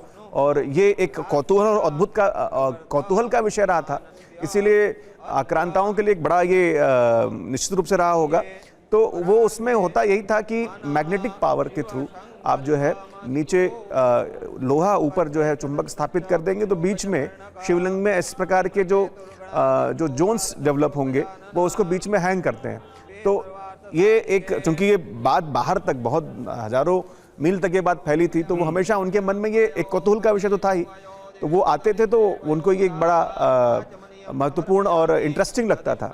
ठीक ऐसा ही आप देखिए कोणार्क के सूर्य मंदिर में भी आपको दिखाई पड़ेगा कि वहाँ पे भी जो सूर्य का, भगवान सूर्य की जो मूर्ति थी वो भी इस तरीके से एयर में सस्पेंडेड थी, मतलब बीच में लटकती थी, जिसको कि अंग्रेजों ने उसको जो है, हालांकि उस पर भी बहुत सारे आक्रमण हुए, वो अलग विषय है। तो ये उनके लिए एक और समस्या होती थी क्योंकि उस चुंबकीय प्रभाव इतना था कि समुद्र के जो आवागमन है वो भी प्रभावित होता था, तो उनका जो नेविगेशन सिस्टम वो भी प्रभावित होता था। तो कहीं ना कहीं ये भी कारण है। एक और कारण भी बता दूं कि क्यों आखिर सोमनाथ मंदिर को इतनी बार निशाना। सर, उस पे आइएगा सर, लेकिन जैसे चूंकि बात हो रही है कि हम निर्माण कार्य में कितने उन्नत थे, वहां पर मैं भी गया था, तो वहां पर सोमनाथ मंदिर के पास वो जो स्तंभ है और जिसमें वो तीर दक्षिण ध्रुव की तरफ है, उसमें श्लोक में साफ लिखा है कि आबाद जल राशि है दक्षिण ध्रुव तक। मतलब ये भी तो प्रमाण है कि हम कितने आगे और कितने उन्नत थे। जब लोग कबीलों में रहते थे, घोड़ों पर सवार होकर आते थे, विज्ञान से उनका बहुत ज्यादा नाता नहीं था, और हमारी संस्कृति कहां तक गई थी, उसके बारे में भी जरा बताइए। निसंदेह यही तो है, एक बड़ा अच्छा कार्य वर्तमान सरकार ने किया है कि हमारी 2020 की राष्ट्रीय शिक्षा नीति जब आई है, उसके साथ साथ उन्होंने IKS करके, इंडियन नॉलेज सिस्टम, भारतीय ज्ञान परंपरा विषयक पाठ्यक्रम शुरू किए गए हैं, जो IIT से लेकर के लगभग सारे विश्वविद्यालयों और महाविद्यालयों में पढ़ाया जा रहा है। तो ये वो प्रयास है जो कि हम अपने प्राचीन जो ग्रंथ हैं, खास करके संस्कृत साहित्य में, संस्कृत वांग्मय में जो हमारे ऐसे ज्ञान है, वो वैज्ञानिक, चाहे वो मेटलर्जी का हो, चाहे वो हमारी जो है कंस्ट्रक्शन का हो, आर्किटेक्चर का हो, ये सब इसमें दिखाई पड़ता है। ऐसे बहुत सारे मैं आपको बताता हूँ, अगस्त संहिता में, जो कि लगभग 2000 ईस्वी पुराना ग्रंथ है, उसमें बैटरी कैसे बनती है ये बात बहुत साफ तौर पे लिखी है। हालांकि हमारे लोगों ने, हम अपनी संस्कृति को नहीं मानते हैं, तो विदेशियों ने बहुत सारे ऐसे शोज बनाए हैं और उन्होंने ये दिखाया है, उन्होंने वहाँ पे उसको कोट किया है कि किस तरीके से we had the technique of making the batteries cells. और आप देखिए, चाहे हमारी युद्ध प्रणाली हो, चाहे हमारा आर्किटेक्चर में आप देखिए, इतने वैभवशाली मंदिरों के साथ साथ हमारे जो दुर्ग हैं, उनकी निर्माण प्रक्रिया, निर्माण प्रणाली और मेटलर्जी टेक्निक्स आप देखिए, आज भी हमारे दिल्ली में ही जो है गरुड़ स्तंभ जो चंद्रगुप्त विक्रमादित्य का है, आज भी उसमें एक जरा सा भी उसमें रस्टिंग नहीं है, कोई जंग नहीं लगा हुआ है। तो आप सोचिए कि 400 ईस्वी के आसपास बना वो लौह स्तंभ आज भी अब अक्षुण्ण रूप से खड़ा है। तो हमारे लोग तो कितना जानते थे। तो कुतुबुद्दीन ऐबक का बना दिया गया। इसका दूसरा पक्ष भी तो हर जगह खड़ा है। हाँ, दुर्भाग्य ये है। अच्छा देखिए, जो मुस्लिम आक्रांता थे, जो शासक थे, उन्होंने कभी, उनके साथ कोई समस्या नहीं, वो क्लियर थे, उनका विजन क्लियर था, वो क्या कर रहे हैं। दुर्भाग्य से स्वतंत्रता प्राप्ति के उपरांत जो इतिहास लेखन का कार्य हुआ, उन लोगों ने इस प्रकार की जो है अनावश्यक भ्रांतियां पैदा कर दी। अगर वो नहीं होता तो क्लैरिटी थी। हम मानते हैं जो कमियां हुई, इतिहास में जो गड़बड़ियां हुई, वो हुई, आज उसको ठीक करें। और हम किसी से विद्वेष या किसी से हिंसा या कोई हम रिवेंज लेने नहीं जा रहे हैं, बट ये है कि लोगों को तथ्य सत्य से अवगत कराना आवश्यक है। इसीलिए इतिहास के पठन पाठन में इस प्रकार की मुझे लगता है कि बहुत ज़रूरत है कि हम सही तरीके से और तथ्यात्मक इतिहास लेखन करें, और लोगों के मन में तो फिर अपने आप ये चीज़ें ठीक हो जाएंगी। क्योंकि एक बहुत साफ बात है कि अगर आपको आपके बारे में, आपके पूर्वजों के बारे में, आपके पिता, आपके दादा के बारे में अगर बहुत खराब बातें बताई जाएं, उनकी कमियों को बताया जाए कि वो कमज़ोर थे, वो निष्क्रिय थे, वो कुछ नहीं कर सके, तो आप उस लिनेज से, उस वंश प्रणाली से अपने आप को दूर रखने का प्रयास करेंगे। बिल्कुल। अवधेश कुमार जी भी हमारे साथ मौजूद हैं। अवधेश जी, आप भी कुछ ऐड करना चाह रहे थे। इससे पहले जब स्वाभिमान पर्व मनाया गया था सोमनाथ मंदिर को लेकर, और कांग्रेस पार्टी का जो रुख सामने आया था, तो उस पर बीजेपी ने ऑब्जेक्शन किया था और कहा था कि देखिए, ये तो स्वाभिमान पर्व का भी बहिष्कार कर रहे हैं। अब ये तस्वीरें सामने आई हैं जहां पर सोमनाथ मंदिर में अमृत महोत्सव मनाया जा रहा है। तो पॉलिटिकल मैसेज क्या है इन तस्वीरों में, और ऑपोजिशन के रिएक्शन पर भारतीय जनता पार्टी का रिएक्शन, ये सिलसिला क्या इसी तरह से चलता रहेगा? मैसेज क्या दिया जा रहा है बीजेपी और या कह लीजिए कांग्रेस पार्टी, दोनों की तरफ से? देखिए, अब पॉलिटिकल, आप जानते ही हैं, हमारे देश में हमारे दर्शकों को भी पता है जी, जो कुछ हम लोग चर्चा कर रहे हैं कि देश में इस प्रकार की धारा शुरू से ही थी, और जिस धारा का इस समय कांग्रेस या कुछ पार्टियां प्रतिनिधित्व कर रही हैं, वो धारा शुरू से ज्यादा शक्तिशाली थी। इस कारण हमारे पूरे मतलब अध्ययन में, अध्यापन में, व्यवहार में, सब में वो भ्रम पैदा हुआ कि हमको जो हम हैं उसी को लेकर हमारे यानी हीन ग्रंथि पैदा कर दी गई कि हम चंदन लगा के नहीं चल सकते, सीखा नहीं कर सकते, सार्वजनिक पूजा पाठ नहीं कर सकते। जो नेता होते थे घर में पूजा पाठ करते थे लेकिन बाहर नहीं कर सकते हैं। तो वो चीजें अब धीरे धीरे खत्म हुई है। जब प्रधानमंत्री स्वयं जब जाके हवन कर रहे हैं, जब मंत्रोच्चार हो रहा है, त्रिपुंड का चंदन करते हैं, जब रुद्राक्ष पहनते हैं, तो दुनिया में उस पर शोध होता है कि है क्या ये, और दुनिया उसको जानने की कोशिश करती है और वहां से भारत जानता है। कांग्रेस तो इस समय देखिए, इस समय कांग्रेस पहले से भी ज्यादा दिग्भ्रमित है, क्योंकि नहीं सर, ऐसा कैसे कह सकते हैं? कुछ समय पहले तक तो कुछ समय पहले तक तो राहुल गांधी भी प्रेरित थे, वो मंदिर जा रहे थे, सोमनाथ भी गए, और उन्हें कहा गया जनेऊधारी ब्राह्मण भी हैं, ये सब तो कहा ही गया, तो प्रेरणा तो ले ही रहे हैं सब लोग। बिल्कुल गए और उसके बाद बदल गए। देखिए, मैं इसको एक अभी समीर ने एक प्रश्न किया था कि कुंभ अभिषेक ऊपर क्यों हो रहा है। जी जी, देखिए इसका पूरा विवरण देखेंगे तो मंदिर को हमारे यहाँ जो है ना कहा गया है देवो देवालय प्रोक्तः जीवो देवः सनातना, कि जो देवालय है असल में वो देव का एक मतलब वो जीवंत स्वरूप है। तो ये का माना जाता है कि ये काल के बाद धीरे धीरे उसके सकारात्मक ऊर्जा कमजोर होती है, तो नए पुनर्जीवन उसको उस मंदिर को भी देना पड़ता है। और हम लोग कई बार कुंभ अभिषेक में, अभी कुछ ही दिन पहले एक साउथ इंडिया का मंदिर में स्वयं शामिल हुआ, 25 वर्ष पर वहां कुंभ अभिषेक हो रहा था, तो मैंने समझने की कोशिश की कुंभ अभिषेक क्या है। तो कुंभ अभिषेक यहाँ पर शायद 12 साल में होता है ना, 12 साल में एक बार होता है। नहीं, 12 साल पर भी होता है, अलग अलग 12 साल पर भी है, 25 साल पर भी है, फिर 50 साल पर है, 75 साल पर है, तो 12 साल पर तो होता ही है। तो कुंभ अभिषेक का अर्थ होता है कि बहुत बड़ा यह कर्मकांड है। ये जानना चाहिए, आप कांग्रेस की बात करें, किसको यह समझ है कि कितने उसमें मतलब पहले यज्ञशाला होती है, उसमें यज्ञ होता है, अलग अलग नदियों के जल लाए जाते हैं, उन नदियों को मंत्रों से अभिषेक किया जाता है, फिर उन जलों को लेकर फिर कलश से लेकर सारे विग्रहों पर डाला जाता है। क्योंकि ये माना जाता है 12 साल में कि जो हमारे मूर्तियां बनी हैं उसमें जो जड़ी बूटी फलाना दिया गया है वो 12 साल पर उसकी ऊर्जा घटती है, तो फिर से उसको ऊर्जा उसमें डालते हैं, उसी को अष्टबंधन कहते हैं। तो ये जो एक कुंभ जो कलश है कि वहां की दिव्य शक्तियां जो उसमें मंदिर की घंटी होती है, जो वेद के मंत्रोच्चार होते हैं, जो दीप का लौ होता है, जो प्रार्थना की ध्वनि होती है, जो भोग लय सब मिला करके। तो आपने धार्मिक प्रतिष्ठानों की बात हाँ, तो ये भी तो कहा जाता है अवधेश जी की भाई धर्म और राजनीति का जो गठजोड़ है वो नहीं होना चाहिए। नहीं, मतलब आपने सबको एक कर दिया है, राजनीति एक अलग विषय है, धर्म किसी का पर्सनल विषय है, दोनों को एक किया जा रहा है आज के दौर में। यही तो बात है कि ये जो कर्मकांड है एक सकारात्मक पॉजिटिव एनर्जी देश में दिव्य ऊर्जाएं पैदा हो, उस सकारात्मक ऊर्जा से लोगों के अंदर जो क्रोध है, जो लोभ है, जो हिंसा का भाव है, घृणा है, वो सब दूर हो। इन सब के लिए ये इसके सूक्ष्म असर होता है, ये सूक्ष्म प्रभाव को समझने की जरूरत है। तो आज राजनीति में भी इन चीजों को समझने वाले कम हो गए हैं। जब ये होता है नई पीढ़ी, तो ये राजनीति के लिए धर्म के इस्तेमाल के जो आरोप लगते हैं उससे अलग है, बिल्कुल अलग है। राजनीति को भी नैतिक बनाने, सच्चाई पर लाने, प्रजा हितैषी बनाने, देश और विश्व के कल्याण की दृष्टि से उसको अभिमुख करने के लिए सारे यज्ञ होते हैं। यही इसका महत्व है। और इसीलिए इस भाव के विरोधी उस समय भी थे, जो 726 25 जो भी था, इन्होंने बताया जुनैद से लेके, और वो भाव आज तक विद्यमान है। तो एक महान अवसर है पूरे भारत के लिए कि अपने को समझने का भी, भारत में नए सिरे से दिव्यता पैदा करने का लोगों के अंदर। क्योंकि हम अगर विश्व गुरु की बात करते हैं तो विश्व गुरु का मतलब नहीं कि हम लोगों को कहने जाएंगे कि आओ तुम्हारा गुरु है परे। आपको अपने कर्म वैसे बनाने हैं, आपको अपने को उस रूप में समझना है, और आप काम ऐसा करेंगे कि जिससे दुनिया कहेगी कि नहीं इनसे सीखना चाहिए। वो है विश्व गुरु का भाव। मतलब किसी एक धर्म से, एक विशेष धर्म से ही जोड़कर इसे ना देखा जाए, इसे देश की सांस्कृतिक चेतना से जोड़कर देखा जाना चाहिए, सांस्कृतिक विरासत से जोड़कर देखा जाना चाहिए। और आपको ये नहीं लगता कि इसमें कहीं ना कहीं राजनीति का भी पुट है? नहीं, राजनीति देखिए, राजनीति तो महत्वपूर्ण है इस समय। हाँ। क्योंकि देखिए राजनीति के जिम्मे ही हमारे देश की, हमारे आपकी नियति निर्धारण का दायित्व है।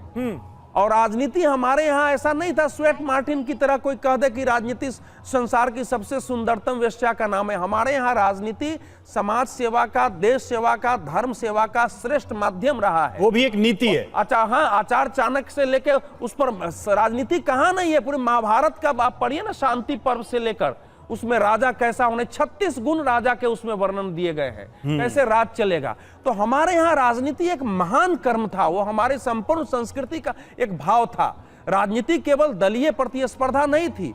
तो उस प्रकार, क्या इसको ऐसे कह सकते हैं कि राजनीति राज धर्म निभाने की नीति थी? वही, उसको बहुत अच्छा शब्द आपने दिया है। तो उस राजनीति को अगर पुनर्जीवित, पुनर्जागृत करना है तो वो सब ऐसे ही धर्मस्थलों के संस्कार से निकलता है, ऐसे ही हमारे सांस्कृतिक पुनर्जागरण, आध्यात्मिक पुनर्जागरण के भाव से वो सब चीजें पैदा होगी। और इतनी जो दुश्मनी राजनीति में है, घृणा है संप्रदायों को लेकर, जातियों को लेकर, इसमें सकारात्मक ऊर्जा जब आती है, निगेटिविटी खत्म होती है, तब वो समाज, व्यक्ति, समाज, देश सब जागृत होकर खड़ा होता है। फिर वही देश दुनिया को रास्ता दिखा सकता है। ये भाव इसके पीछे होता है। और हमारे यहां तो यस्तु सर्वाणि भूतानि सर्वभूतेषु च आत्मन, इसमें मंत्र भी है कि सबके अंदर हम हैं, हमारे अंदर सब हैं। कि मतलब आप जो समीर अब्बास के अंदर है वही हमारे अंदर है। तो ये हमारे विरोधी, मैं इनका विरोधी कैसे हो गया? कोई दुश्मनी का भाव ही नहीं होता है यहाँ। तो इसको समझने की आवश्यकता है। ये कर्मकांड जो है भारत में दुनिया के कल्याण की दृष्टि से, मनुष्य के अंदर, समाज के अंदर, विश्व के अंदर सकारात्मक ऊर्जा पैदा करने का उद्देश्य तो यही है, मकसद यही होना भी चाहिए। और लेकिन क्या ऐसा हो रहा है? फिर ये सवाल भी जहन में आता है ना कि घृणा, भेदभाव का ये जो लेवल है, फिर हम समाज में बढ़ता हुआ क्यों देख रहे हैं? समीर जी, मैं इस पे कुछ बोलना चाहूंगा। ऐसा आपने कहा कि धर्म और राजनीति का आपस में जोड़ करके उसका लाभ लिया जा रहा है। मैं पहले भी कहूं कि धर्म और रिलीजन के अंतर को समझ जाएंगे ना, तो ये समस्या नहीं आएगी। धर्म वो जिसे धारण किया जा सके, हाँ, ये हमें बस पता है। जो सांस्कृतिक परिप्रेक्ष्य है उसको देखने की जरूरत है। आप बताइए कि महात्मा गांधी से बड़ा कोई है हमारे लिए प्रतिमूर्ति जो कि राष्ट्रीय आंदोलन में इनका बड़ा योगदान है? बिल्कुल नहीं, बिल्कुल नहीं। और महात्मा गांधी का जो शासन का जो उनका जो स्वप्न था, विचार था, वो क्या, वो राम राज्य का है।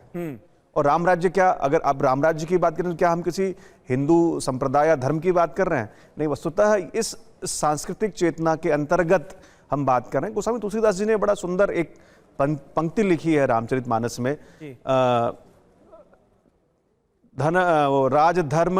राजधर्म जो है बिना नीति के नहीं संभव है, और नीति के साथ साथ धन, धर्म, नीति तीनों की आवश्यकता होती है। ये कितना महत्वपूर्ण है। धर्म से तत्वम निहते गुआयाम, धर्म का तत्व बहुत गुह्य है, बहुत उसको कितना भी जानने की कोशिश किया जाए कम है। लेकिन यहाँ इस सांस्कृतिक चेतना की बात हो रही है। ये किसी भी प्रकार से किसी को कष्ट नहीं दे रहा है, किसी को प्रताड़ित नहीं कर रहा है।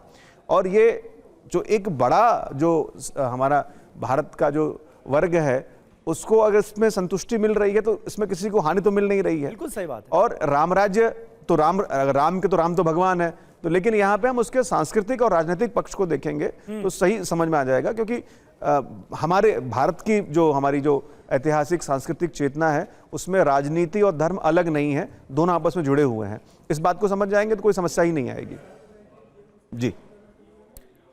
और ये देखिए, एयरफोर्स का हेलीकॉप्टर इस वक्त नजर आ रहा है। पुष्प वर्षा किस तरह से सोमनाथ मंदिर पर की जा रही है, ये तस्वीरें अपने आप में बहुत खास और ऐतिहासिक तस्वीरें इस वक्त सोमनाथ के कुंभाभिषेक के दौरान हमें देखने को मिल रही है। एक तरफ पूजा अर्चना, मंत्रोच्चारण, और दूसरी तरफ आप देखिए जो लॉन्ग शॉट अभी हमने आपको दिखाया सोमनाथ मंदिर का, उसमें एयरफोर्स के हेलीकॉप्टर पुष्प वर्षा करते हुए नजर आ रहे हैं सोमनाथ मंदिर पर। वसवो देवता रुद्रा देवता द्विदक्षिणा ओम सप्तास्यासन परिदयत्री सप्तसमिदः कृता देवाद्यग्नन्त शाम्ब सदा शिवाय महारुद्राय सोमेश्वराय नमः। प्रार्थना पूर्वक नमस्कारान् समर्पयामि। अस्ते जलम गृहीत्वा अनेन नमः पार्वती पतये हर हर महादेव हर।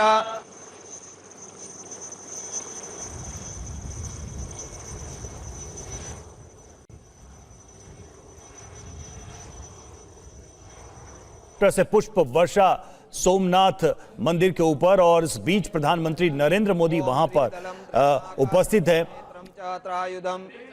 देवव्रत जी, जो ध्वज है जरा उसके बारे में बताइए, क्योंकि उसकी भी अपनी एक अलग विशेषता है। हम देखते हैं कि समय समय पे ध्वज भी बदला जाता है, उसके अपने अपने संकेत होते हैं। अलग अलग मंदिरों में अलग अलग संकेत होते हैं, मतलब पुरी में या फिर हम गुजरात में द्वारकाधीश में चले जाए, यहाँ सोमनाथ में जरा जो ध्वजारोहण भी होना है और जो ध्वज लगते हैं उनका क्या महत्व है? जी, पहले बता दूं, मेरा नाम वेदव्रत है। वेदव्रत, माफ कीजिएगा, वेदव्रत। और दूसरा ये कि जो ध्वज है ये भी एक प्रकार से जीवंत प्रतीक, चेतना का प्रतीक है। और आप चाहे आधुनिक दृष्टि से भी देख लीजिए, कोई किसी हर देश का, हर सेना का अपना एक ध्वज होता है। ध्वज उसकी एकात्मकता, उसकी अपनी एक छवि, उसका अपना गौरव, उसको अपना स्वाभिमान होता है। अगर हम राजनीतिक दृष्टिकोण से देखें तो ये तो उसका महत्व हो गया कि उसकी गौरवशाली अतीत, उसके वर्तमान, उसकी जो संप्रभुता है उसका द्योतक है।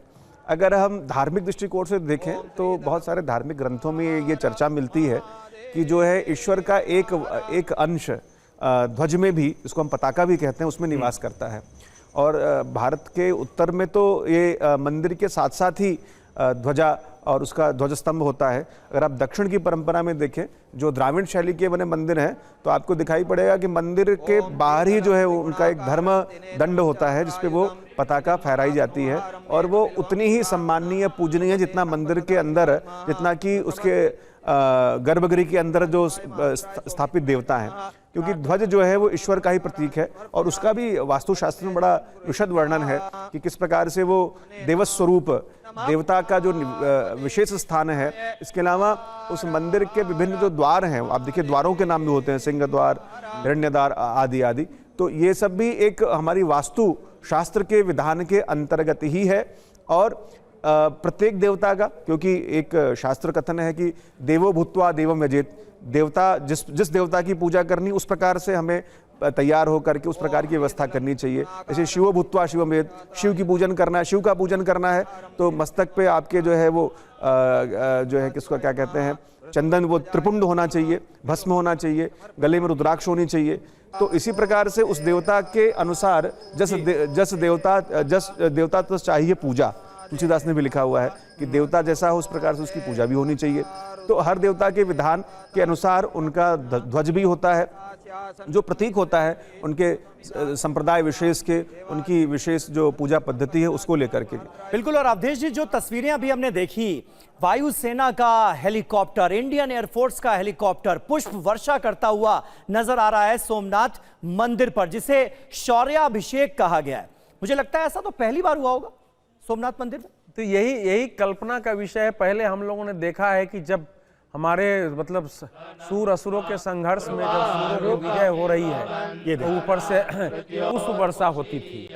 अब आज के समय में अगर ये शौर्य का प्रतीक है, अध्यात्म के साथ साथ अध्यात्म और शौर्य जो हमारे, सर ये नई तस्वीरें अवधेश जी हम देख पा रहे हैं, कुंभाभिषेक की तस्वीरें। ये देखिए, जिस बात का थोड़ी देर पहले मैं जिक्र कर रहा था, 90 मीटर ऊंची क्रेन और उसके जरिए किस तरह से कुंभाभिषेक किया जा रहा है।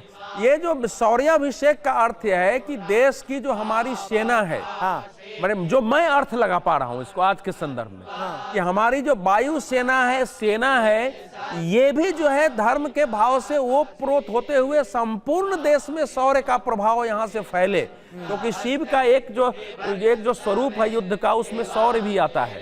तो वो शौर्य का भाव इस देश के एक एक व्यक्ति के अंदर में है, और वो शौर्य जो है किसी की हिंसा के लिए नहीं हो, वो शौर्य अध्यात्म और समाज के कल्याण की दृष्टि से हो। और वो हमारा प्रतीक है। आपको ध्यान में होगा कि हमारे एयरफोर्स का चिन्ह भी बदल दिया गया। जो हमारे चिन्ह अंग्रेजों का समय था वो भी बदल के दिखे, उसका भारतीयकरण हुआ है और उनका यहाँ उपयोग होना यह भी महत्वपूर्ण है कि जो लोग आए थे वहां संघर्ष करने, वो एक आसुरी शक्तियां जो थी, असभ्यता का प्रतीक और बर्बरता का प्रतीक थी, उसके विरुद्ध हमारे संघर्ष हुए और बलिदान दिए। उसका अगर ये मंदिर जो है प्रतीक बना है अध्यात्म के साथ साथ, तो उसका अगर अभिषेक है शौर्य, तो निश्चित रूप से उसके एक जोड़ा गया। देखिए ये अद्भुत कल्पना है। और ये अद्भुत तस्वीरें भी हैं, ये अद्भुत तस्वीरें भी हैं। यहाँ पर एक चीज बस मैं ऐड कर दूं कि अवधेश जी जिक्र कर रहे हैं शौर्याभिषेक का, जो इंडियन एयरफोर्स के हेलीकॉप्टर ने पुष्प वर्षा की है थोड़ी देर पहले, जो तस्वीरें हमने आपको दिखाई। और ये इस वक्त प्रधानमंत्री मोदी के हाथों से सोमनाथ मंदिर का कुंभाभिषेक किया जा रहा है। ये उसकी तस्वीरें हम आपको दिखा रहे हैं और हम कोशिश करेंगे कि दोनों तस्वीरें अगर एक साथ दिखाई जा सकें तो वो अपने आप में अद्भुत होगा। और एक तरफ शौर्याभिषेक जो कि इंडियन एयरफोर्स के हेलीकॉप्टर्स के जरिए किया गया है, पुष्प वर्षा की गई है, और दूसरी तरफ ये कुंभाभिषेक जो कि सोमनाथ मंदिर में हर 12 साल में एक बार किया जाता है। प्रधानमंत्री नरेंद्र मोदी के हाथों ये कुंभाभिषेक किया जा रहा है, क्योंकि पुनर्निर्माण के, सोमनाथ मंदिर के पुनर्निर्माण के 75 साल पूरे हुए हैं। ये बेहद खास तस्वीरें इस वक्त सोमनाथ मंदिर से आपके सामने। जी अवधेश जी, ये ऐसा है कि एक तो प्रधानमंत्री, और देखिए दोनों तस्वीरें आ गई, अब दोनों तस्वीरें आ गई, शौर्याभिषेक जिसका आप जिक्र कर रहे थे और दूसरी तरफ कुंभाभिषेक। ये भाव जो है ये देश के अंदर और संपूर्ण दुनिया के जो भारतवंशी है उनके अंदर जाना चाहिए जी। कोई भी आध्यात्मिक या धार्मिक कर्मकांड होता है तो कहा जाता है कि वहां मन को केंद्रित करिए, वहां ध्यान लगाइए, क्योंकि ये आपके लिए है। तो जो कुछ भी हो रहा है ये भारत के लोगों को समझना, उससे प्रेरणा लेना, उसके अनुसार अपने को ढालना, और व्यक्तिगत, पारिवारिक, सामाजिक, राष्ट्रीय, वैश्विक जीवन को उस रूप में जीने की प्रेरणा लेंगे, तभी इन सब का महत्व होता है। क्योंकि आप अगर वहां ध्यान केंद्रित नहीं करेंगे, आपका ध्यान उसके मंत्रोच्चार पर, कुंभाभिषेक पर, सौर्याभिषेक पर नहीं है, तो इसके जो पुण्य लाभ हमारे यहाँ कहा गया है, मैं मानता हूं कि इसकी जो पॉजिटिव एनर्जी है, जो सकारात्मक ऊर्जा है, वो उस रूप में आपके नहीं आएगी। तो प्रधानमंत्री ने अपना कर्तव्य निभाया है, हमारे पंडित अपना कर्तव्य निभा रहे हैं, एयरफोर्स अपना कर्तव्य निभा रहे हैं, लेकिन सब कुछ इस देश के लिए है, इस दुनिया के लिए है। तो प्रेरणा वहां से लेना है कि अध्यात्म और शौर्य, मनुष्यता और पराक्रम, इसको कैसे हम संतुलन स्थापित करते अपने यहाँ। लेकिन एक शब्द मैं केवल आपका ये कहूंगा कि प्रधानमंत्री के हाथों की बजाय हमको ये कहना चाहिए कि प्रधानमंत्री आज यजमान है।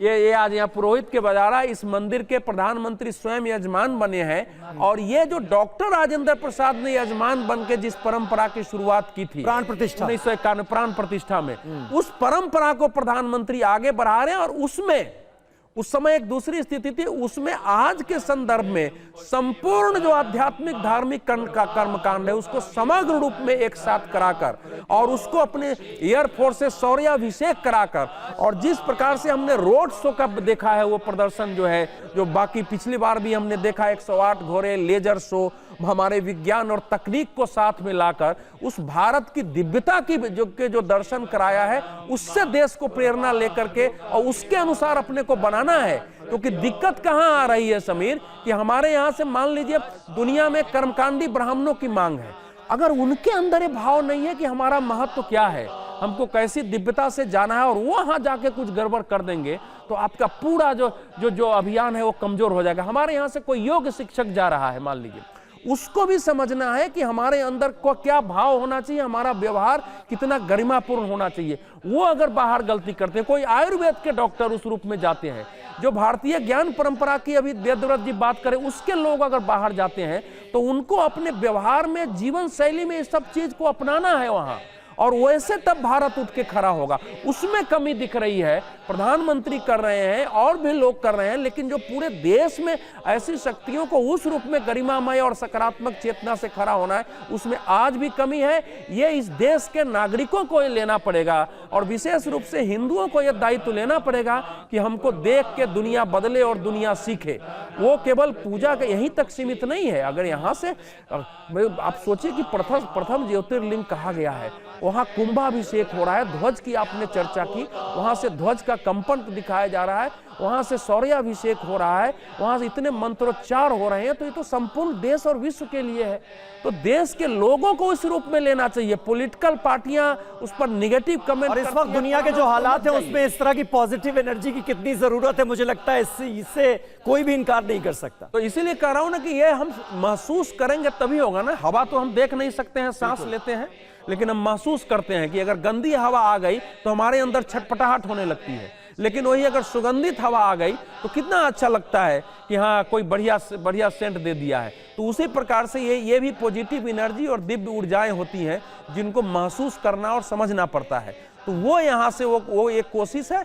हमारे देश में जिस दिन ये समझ बन जाएंगी तो मैं समझता हूं कि गांव-गांव में ये जागरण होगा, फिर कोई महमूद गजनी और फिर कोई औरंगजेब और फिर कोई अंग्रेज आकर के इस देश को फिर गुलाम नहीं बना सकता है। इसलिए इसकी महानता को, इसकी विराटता को, इसकी दिव्यता को सबको समझने की जरूरत है कि ये कोई सामान्य यज्ञ नहीं है, ये कोई सामान्य राजनीति का कर्मकांड नहीं है। ये इसके पीछे के उस गूढ़ बातों को समझना है। और पहले तो गांव-गांव में ये लोग समझते थे सर, लेकिन चूंकि प्रधानमंत्री का दल जो है वो बीजेपी है, और बीजेपी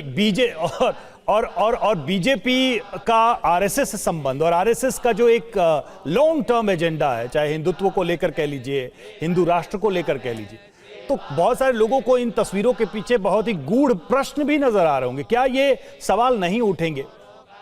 आप बताइए जरा, क्योंकि मुझे हाँ नहीं अवधेश जी, आप ही से सवाल था मेरा, क्योंकि आपने इस सवाल को रेज किया तो मैं आप ही सवाल पूछ रहा हूं कि इसके पीछे एक पूरी पॉलिटिकल लाइन भी है, तो वो सवाल तो घूम फिर के आएगा ही कि भाई आप इसके माध्यम से क्या कर रहे हैं वो हमें समझ में आ रहा है। देखिए, हम लोगों ने चर्चा की है कि हमारा जो धर्म है वो रिलीजन, जैसा इन्होंने कहा कि रिलीजन नहीं है, तो वो धर्म जो है राजनीति का भी दायित्व निर्धारित करता है। और राजनीति को भी नैतिक और प्रजा हितैषी बनाने की जो है अनुशासन में काम करता है। गांधी जी की देवव्रत जी ने चर्चा की। गांधी जी ने कहा था कि धर्म विहीन राज्य जो है आत्मा विहीन प्राणी के समान है, अगर राज्य को धर्म से अलग कर दोगे। देखिए, राष्ट्रीय स्वयंसेवक संघ का मतलब जितना मैंने समझा है वो कोई अलग से संगठन नहीं है। इसी भारत का जो भाव है उस भारत के भाव के दृष्टि से सर, लेकिन राजनीतिक फ्रेमवर्क में तो वो एक एंड है, वो एक पोल है। राजनीति को हम केवल दलीय राजनीति और आज की डेमोक्रेसी की जो राजनीति है, चुनावी जो राजनीति है, पार्लियामेंट्री फॉर्म ऑफ डेमोक्रेसी, इस समय जो हमने देखा है मंदिर उसका हिस्सा रहे हैं, संसदीय मंदिरों का निर्माण उनका हिस्सा रहा है। नहीं, वो हिस्सा बन गए भाई। ये तो आरएसएस के सरसंघ चालक जी कहते हैं कि भाई मंदिर का हमने मंदिर राम मंदिर का आंदोलन चलाया, अब भाजपा ने उसको उठाया, उसको अपनाया, उसको लाभ मिला, बाकी पार्टियां नहीं उठाती, उनको नहीं मिलता है। लेकिन आपने आरएसएस के बारे में पूछा है तो प्रधानमंत्री भी तो आरएसएस के स्वयंसेवक हैं। मैं इसीलिए सवाल किया। तो आरएसएस, देखिए, कोई भी चीज है, अगर कोई नेता है तो उसमें राजनीति होगी, लेकिन यह देखनी पड़ेगी कि वो राजनीति क्या है। क्या वो राजनीति समाज को बांटने वाली है, कि वो राजनीति क्षुद्र रूप से केवल वोट लेने वाली है, या वो राजनीति संपूर्ण मानवता के कल्याण की दृष्टि से है और देश के अंदर भी वो भाव पैदा करने वाली है। तो देखिए, बेहद शानदार तस्वीरें हमने आपको दिखाई, किस तरह से सोमनाथ मंदिर पर पहले शौर्याभिषेक किया गया। सूर्य किरण टीम के एक हेलीकॉप्टर ने सोमनाथ मंदिर पर पुष्प वर्षा की और उसके बाद फ्लाई पास्ट की ये तस्वीरें हमने देखी। हम बात कर रहे हैं धर्म और राजनीति आज दोनों की। बहुत अच्छा मौका है, एक इतिहासकार हमारे साथ मौजूद हैं और एक वरिष्ठ पत्रकार हमारे साथ मौजूद हैं। अवधेश जी, मतलब इन तस्वीरों को देखकर पहली चीज आपके जहन में क्या आई? अभी हम जिक्र कर रहे थे 1951 का, जब प्राण प्रतिष्ठा की गई सोमनाथ मंदिर की और उसमें देश के पहले राष्ट्रपति डॉक्टर राजेंद्र प्रसाद जो हैं वो शामिल हुए, और उसको लेकर उस वक्त तत्कालीन सरकार के जो प्रधानमंत्री थे, हमारे पहले प्रधानमंत्री पंडित जवाहरलाल नेहरू, उनकी क्या सोच थी। और आज जब प्रधानमंत्री नरेंद्र मोदी यहां पर कुंभाभिषेक में पहुंचे हुए हैं, एयरफोर्स के जो पायलट्स हैं, एयरफोर्स के जो हेलीकॉप्टर्स हैं, वो फ्लाई पास्ट करते हुए नजर आ रहे हैं, मतलब वहां से यहां तक कैसे देखेंगे इस जर्नी को? उस समय हमारा देश गरीब था, अन्यथा राजेंद्र प्रसाद और मिलके उस समय भी जो उस समय की भव्यता हो सकती थी, लोगों को खाना खिलाना, वो सब किया गया था। आज यह है कि हमारा देश उस स्थान पर पहुंच गया है जहां हम इस प्रकार के कार्यक्रम जो है, इस प्रकार का जो भव्य और दिव्य कार्यक्रम कर सकते हैं। लेकिन नहीं, एक सोच ये भी तो थी कि धार्मिक आयोजनों में सरकार इस तरह से सम्मिलित ना हो। अब वो सोच नहीं नजर आती। नहीं, वो तो राष्ट्रपति ने वही डॉक्टर राजेंद्र प्रसाद ने इसी भाव को ध्वस्त किया था कि ये राष्ट्रपति होते हुए हम कर सकते हैं, जो संविधान के तो प्रतीक राष्ट्रपति हमारे देश में हर चीज के एग्जीक्यूटिव के प्रतीक सबसे शीर्ष माने जाते हैं, तो उन्होंने कर दिया था। ये बाद में सेकुलरिज्म की विकृत व्याख्या के कारण ये रुक गया था। आज की जो तस्वीर है उसमें एक बात अलग से, आपके प्रश्न के अलग से मैं कहना चाहता हूँ जी कि हम लोगों के ना जो धर्म की पुस्तकें हैं उसमें लिखा गया है कि जब भी कोई महान कर्म हुआ है तो बताया जाता है कि आकाश से जो है घड़ी घंटाल की आवाज आने लगी, पुष्प बरसने लगे और बिजली चमकने लगी। वो देव भी पुष्प वर्षा करते हैं हमारे करने लगे नहीं, और बिजलियां ऐसी चमकी जिससे कि पूरा एकदम रात जो है प्रकाश में बदल गया था। तो आज के संदर्भ में विज्ञान से लेकर के और उसको तकनीक को अपना करके, कल्पना को अपना करके वही भाव पैदा करने की ये पूरा एक प्रयास है, और वैसा दिख रहा है। क्योंकि जैसे उस समय इतिहासकार लिखे हैं ना कि उसका दूर से कलश चमकता था वहां, तो वो आज का इसको अगर कोई इतिहासकार लिखेगा कि 2026 में 11 मई 2026 को अगर 1000 साल बाद कोई लिखेगा इसका जब कुंभाभिषेक हुआ था, उस समय किस प्रकार से जो है आकाश गंगा की तरह ये और ये वायु बनाया गया था, कैसे घड़ी घंटाल गजे थे, कैसे ध्वनियां हुई थी, कैसे मंत्रोच्चार हुए थे, तो उस समय इसी प्रकार की कल्पना होगी जो हम लोग 1000 वर्ष पहले 2000 वर्ष पहले के विवरण की कल्पना करते हैं। तो उसको मूर्त रूप देना ये सामान्य बात नहीं है। जिन लोगों ने, मैं समझता हूं प्रधानमंत्री के नेतृत्व में जिन लोगों ने इसकी इतनी दिव्यता और भव्यता बनाई है वो सब अभिनंदन के पात्र हैं। उन सबको मैं तो प्रणाम करता हूं, देश को भी प्रणाम करना चाहिए, क्योंकि देखने के पहले मुझे भी कल्पना नहीं थी, किसी को भी नहीं रही होगी कि इस प्रकार का दिव्य और भव्य कार्यक्रम ये हो सकता है।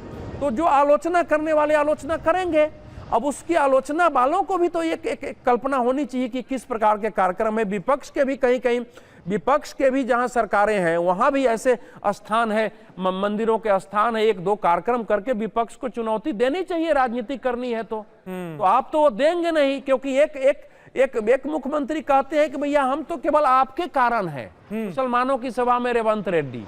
तो जब ये भाव हो जाता है तो वहां पे भाव नहीं है, तो भाई तुम मुसलमानों के भी कारण हो, हिंदुओं के कारण हो, तुमको ये बोलने में क्या समस्या है? तो जब इतना भी भाव नहीं है तो वहां ये नहीं कर सकते। और ये जो हम फ्लाई पास की तस्वीरें अपने दर्शकों को दिखा रहे हैं, जिस तरह से वाई फॉर्मेशन की गई है, मतलब देश के प्रगतिशील युवाओं को एक मैसेज देने की वायुसेना की कोशिश, ऐसे वक्त में जब पुनर्जागरण के प्रतीक के तौर पर सोमनाथ मंदिर, ये देखिए क्या शानदार फ्लाई पास की तस्वीरें इस वक्त हमारे दर्शकों के सामने। कुछ और तस्वीरें देख लेते हैं, फिर उस पर बात करेंगे। अद्भुत।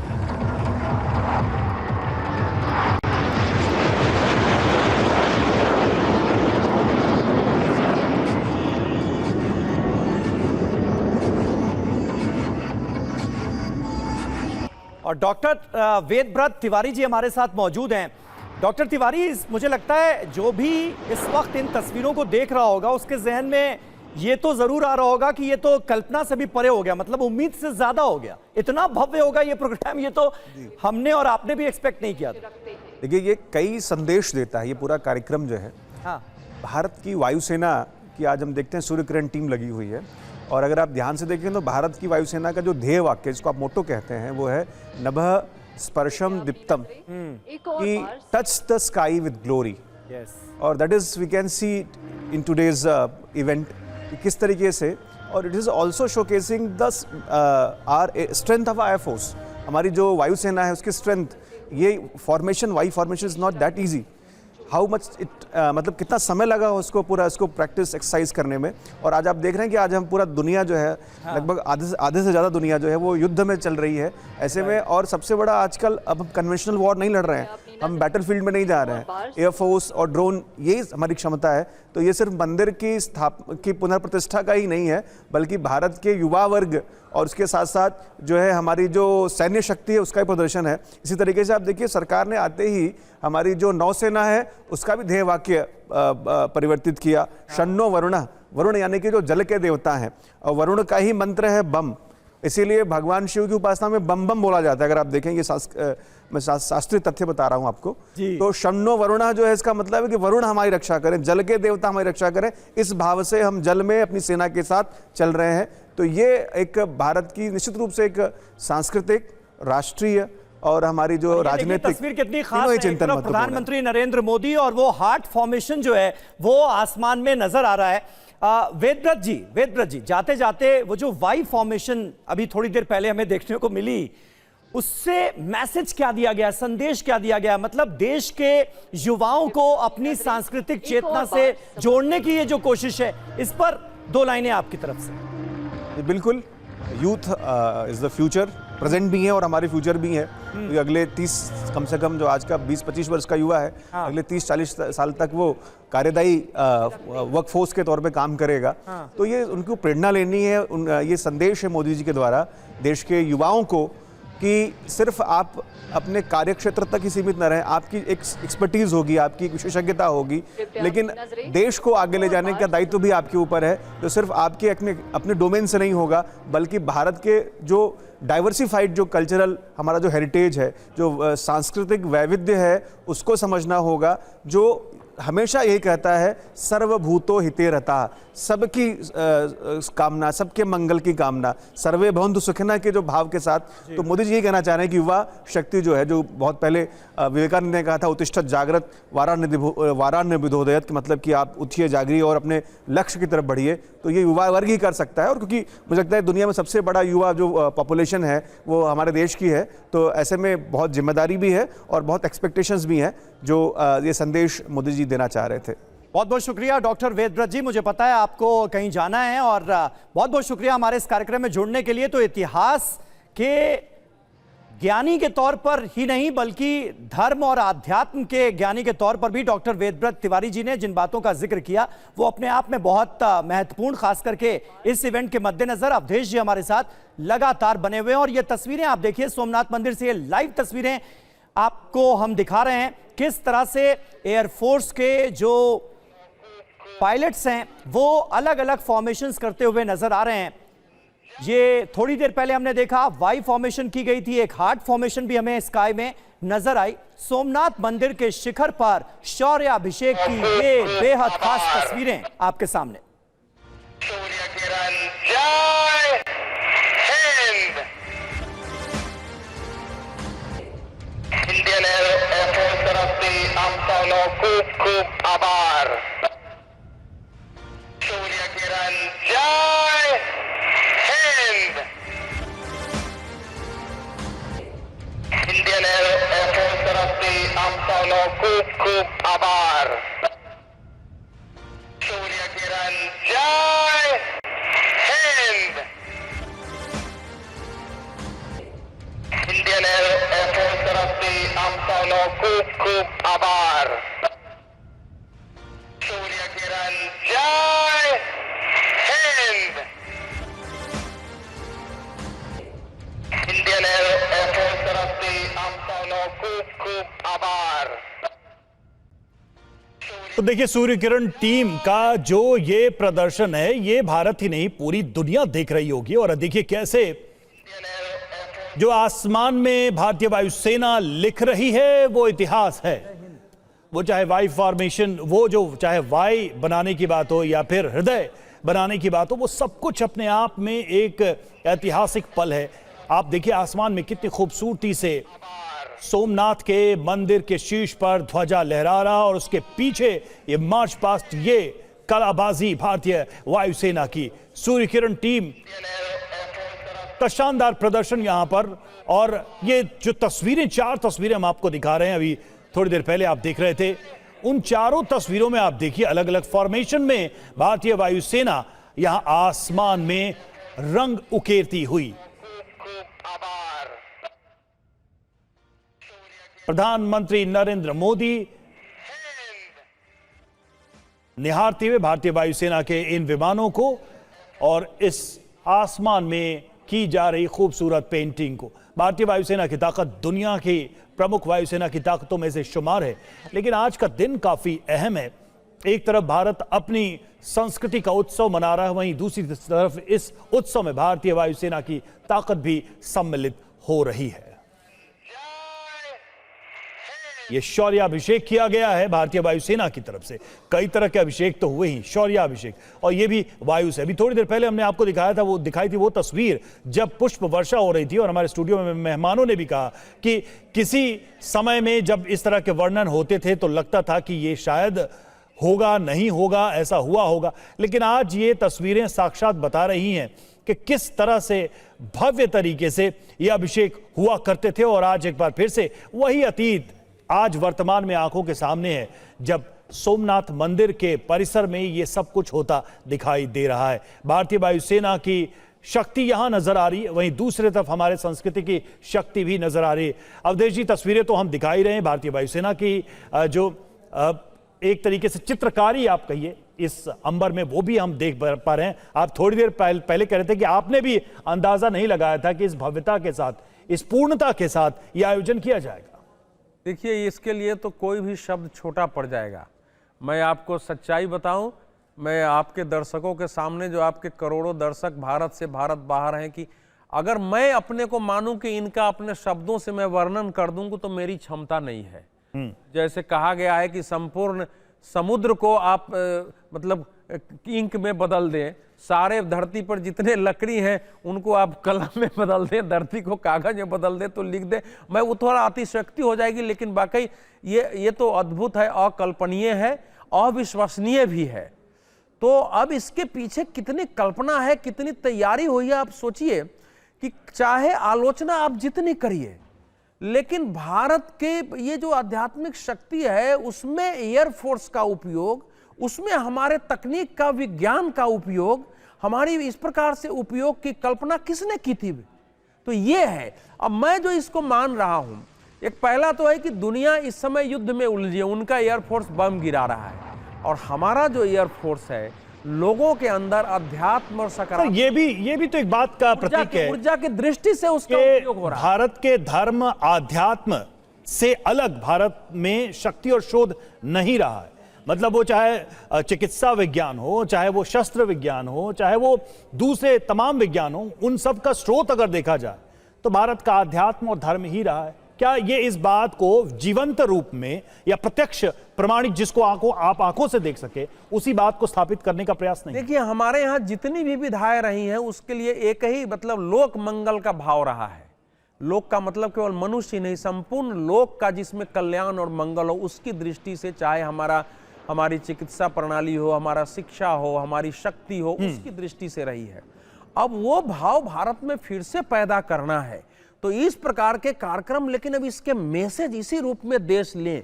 अगर युवाओं का युवाई लिखा है उसने कि हमारा देश युवाओं का जीव है, तो इसका मतलब केवल युवा नहीं है, ये चीर युवा का प्रतीक है कि हमारा जो भारत है, इसका जो अध्यात्म है, इसका जो धर्म है, ये संस्कृति है, ये सनातन है। नहीं, लेकिन मेरे कहने का मतलब सर ये है कि जब भी आप भारत को खोजने जाएंगे, चाहे जिस रास्ते से जाएं, आप शक्ति के रास्ते से जाएं, आप समृद्धि के रास्ते से जाएं, आप आध्यात्म धर्म के रास्ते से जाएं, आप उसकी जड़ों तक जब जाएंगे तो यही तो दिखाई देगा।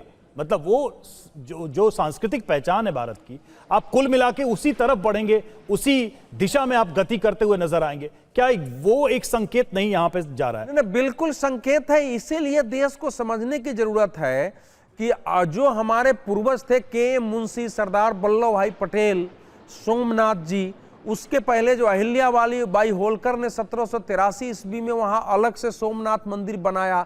जिन लोगों ने सोमनाथ मंदिर का निर्माण किया है वो तो काल में उसमें बहुत चर्चा हुई है, मैं जाऊंगा नहीं। जो ध्वस्त होने के बाद पुनर्निर्माण किया, 7 बार बने लगभग, उनके अंदर कितनी व्यापक दृष्टि थी कि इसका पुनर्निर्माण क्यों होना चाहिए।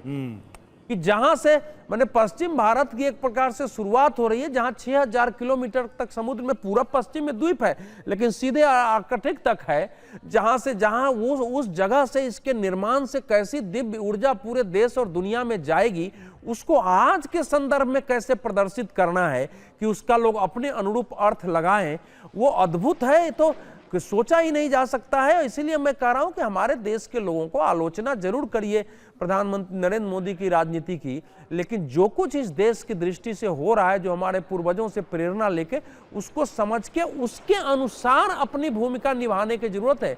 हमारे आपको सबको बदलने की जरूरत है, पत्रकारों को भी ये समझने की जरूरत है हम और आप कितने अपने भारत को समझते हैं, हमारे धर्म की, संस्कृति की, हमारे यहाँ के कर्मकांड की, परंपरा की।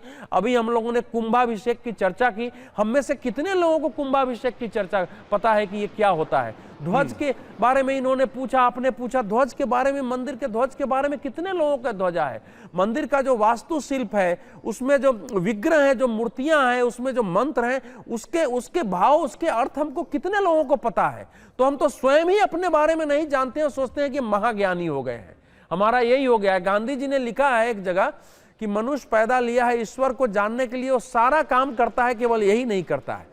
उन्होंने हिंद स्वराज में यही पंक्ति लिखी है। तो हम सब लोग खुदे जो हमारा दायित्व है वो नहीं निभाते हैं। इन सब से जो हम इस प्रकार से अगर, अच्छा सर, एक सवाल ये भी है कि ये जो विराट भाव है अपनी संस्कृति को लेकर, ये पहले से हमारे यहाँ, हमारे समाज में विद्यमान था, या ये विराट अभिव्यक्ति तब हुई है जब उसको एक राजनीतिक शक्ति मिली है? आप इसको कैसे देखेंगे, क्या कहना चाहेंगे? नहीं, देखिए, ऐसा है कि राजनीति जो है, जब शक्ति राजनीति के पास है तो राजनीति तो दिशा निर्धारण करेगी। बहुत सारे मंदिरों के बारे में हम लोग सुनते ही हैं कि राजाश्रय प्रदान हुआ, उन राजा ने बनवाया। फिर हम देखते हैं कि जो विद्वान हैं उनको राजाओं ने अपने यहाँ आश्रय दिया, फिर उन्होंने रचनाएं की। वो एक परंपरा में रही है, लेकिन हमारे यहाँ का राजतंत्र सर्वशक्तिशाली नहीं रहा है।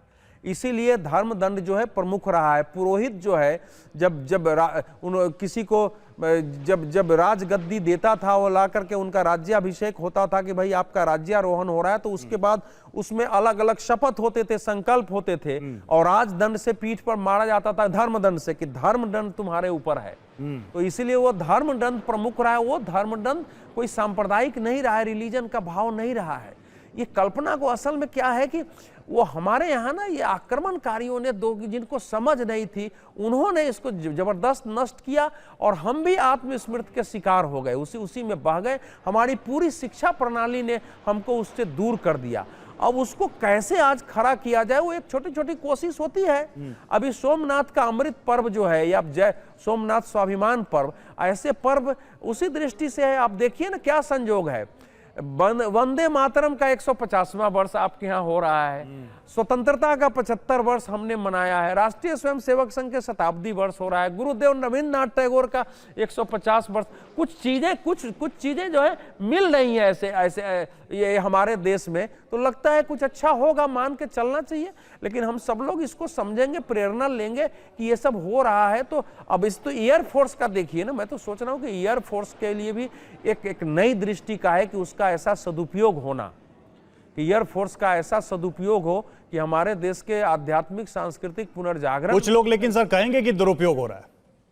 नहीं, दुरुपयोग नहीं कहते, यह दृष्टि नहीं थी उसका। हमारे यहाँ फोर्स का बहुत दुरुपयोग नहीं, फोर्स का दुरुपयोग नहीं हुआ है, क्योंकि मतलब फोर्स तो अभी भी पुलिस का दुरुपयोग हुआ है, जो पारामिलिट्री फोर्स है उसका दुरुपयोग हुआ है। एयरफोर्स का वाई फॉर्मेशन हो रहा है, हम मार्च पास्ट होते हुए देख रहे हैं, स्काई पास्ट होते हुए देख रहे हैं, सॉरी। तो कुछ लोग ये सवाल उठा सकते हैं कि भाई एयरफोर्स का ये इस्तेमाल क्यों किया जा रहा है धार्मिक अनुष्ठान के लिए, किसी एक, क्योंकि इसके पहले राष्ट्रीय दिवस या राष्ट्रीय पर्व पे ही होता था। एयरफोर्स का इस्तेमाल क्यों?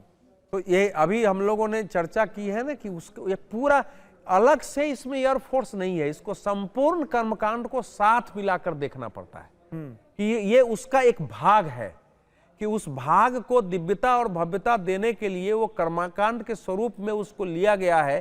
क्योंकि हमारे यहाँ भी वो जो पहले परंपरा थी, पुष्पक विमान चलते थे, आज पुष्पक विमान का कैसे होगा? अगर उसका उपयोग है तो पुष्पक विमान तो हमने केवल पढ़ा है ना, हमको तो मालूम नहीं है। पुष्पक विमान की गर्जना होती है, वो कैसे आज के संदर्भ में उसको आप अपनाएंगे और जाएंगे? तो ये भी उसमें समझने की आवश्यकता कि टोटल जो ये यज्ञ है उसमें जो मंत्रोच्चार है, उसमें जो व्यक्ति का उपवास है, उपवास के पास साधना है, जो कुंभाभिषेक है, जो ध्वजारोहण है, नई ऊर्जा देने की, जो इसको स्वाभिमान और इसको, तो वहां से उसका एक पार्ट शौर्य भी है, उसका एक भाग शौर्य भी है कि ये शौर्य जो है हमारे यहाँ उस प्रकार से जो है आसुरी शक्ति का नहीं होकर के ये शौर्य जो है जन कल्याण की दृष्टि से होना चाहिए, ये धार्मिकता की दृष्टि से होना चाहिए। ये इसका एक उपयोग बताया गया है और दुनिया के लिए भी एक मैसेज है इसमें। अवधेश जी हमारे साथ हमारी संवाददाता किंजल भी इस वक्त मौजूद हैं, सीधे उनके पास चलते हैं। किंजल, जो तस्वीरें इस वक्त हम देख रहे हैं सोमनाथ से, उसके बारे में डिटेल में हमारे जो मेहमान हैं वो भी दर्शकों को तमाम जानकारियां दे रहे हैं। वहां से आप अपनी आंखों देखी भी जरा बयां कीजिए, अपने अनुभव के बारे में भी हमें बताइए।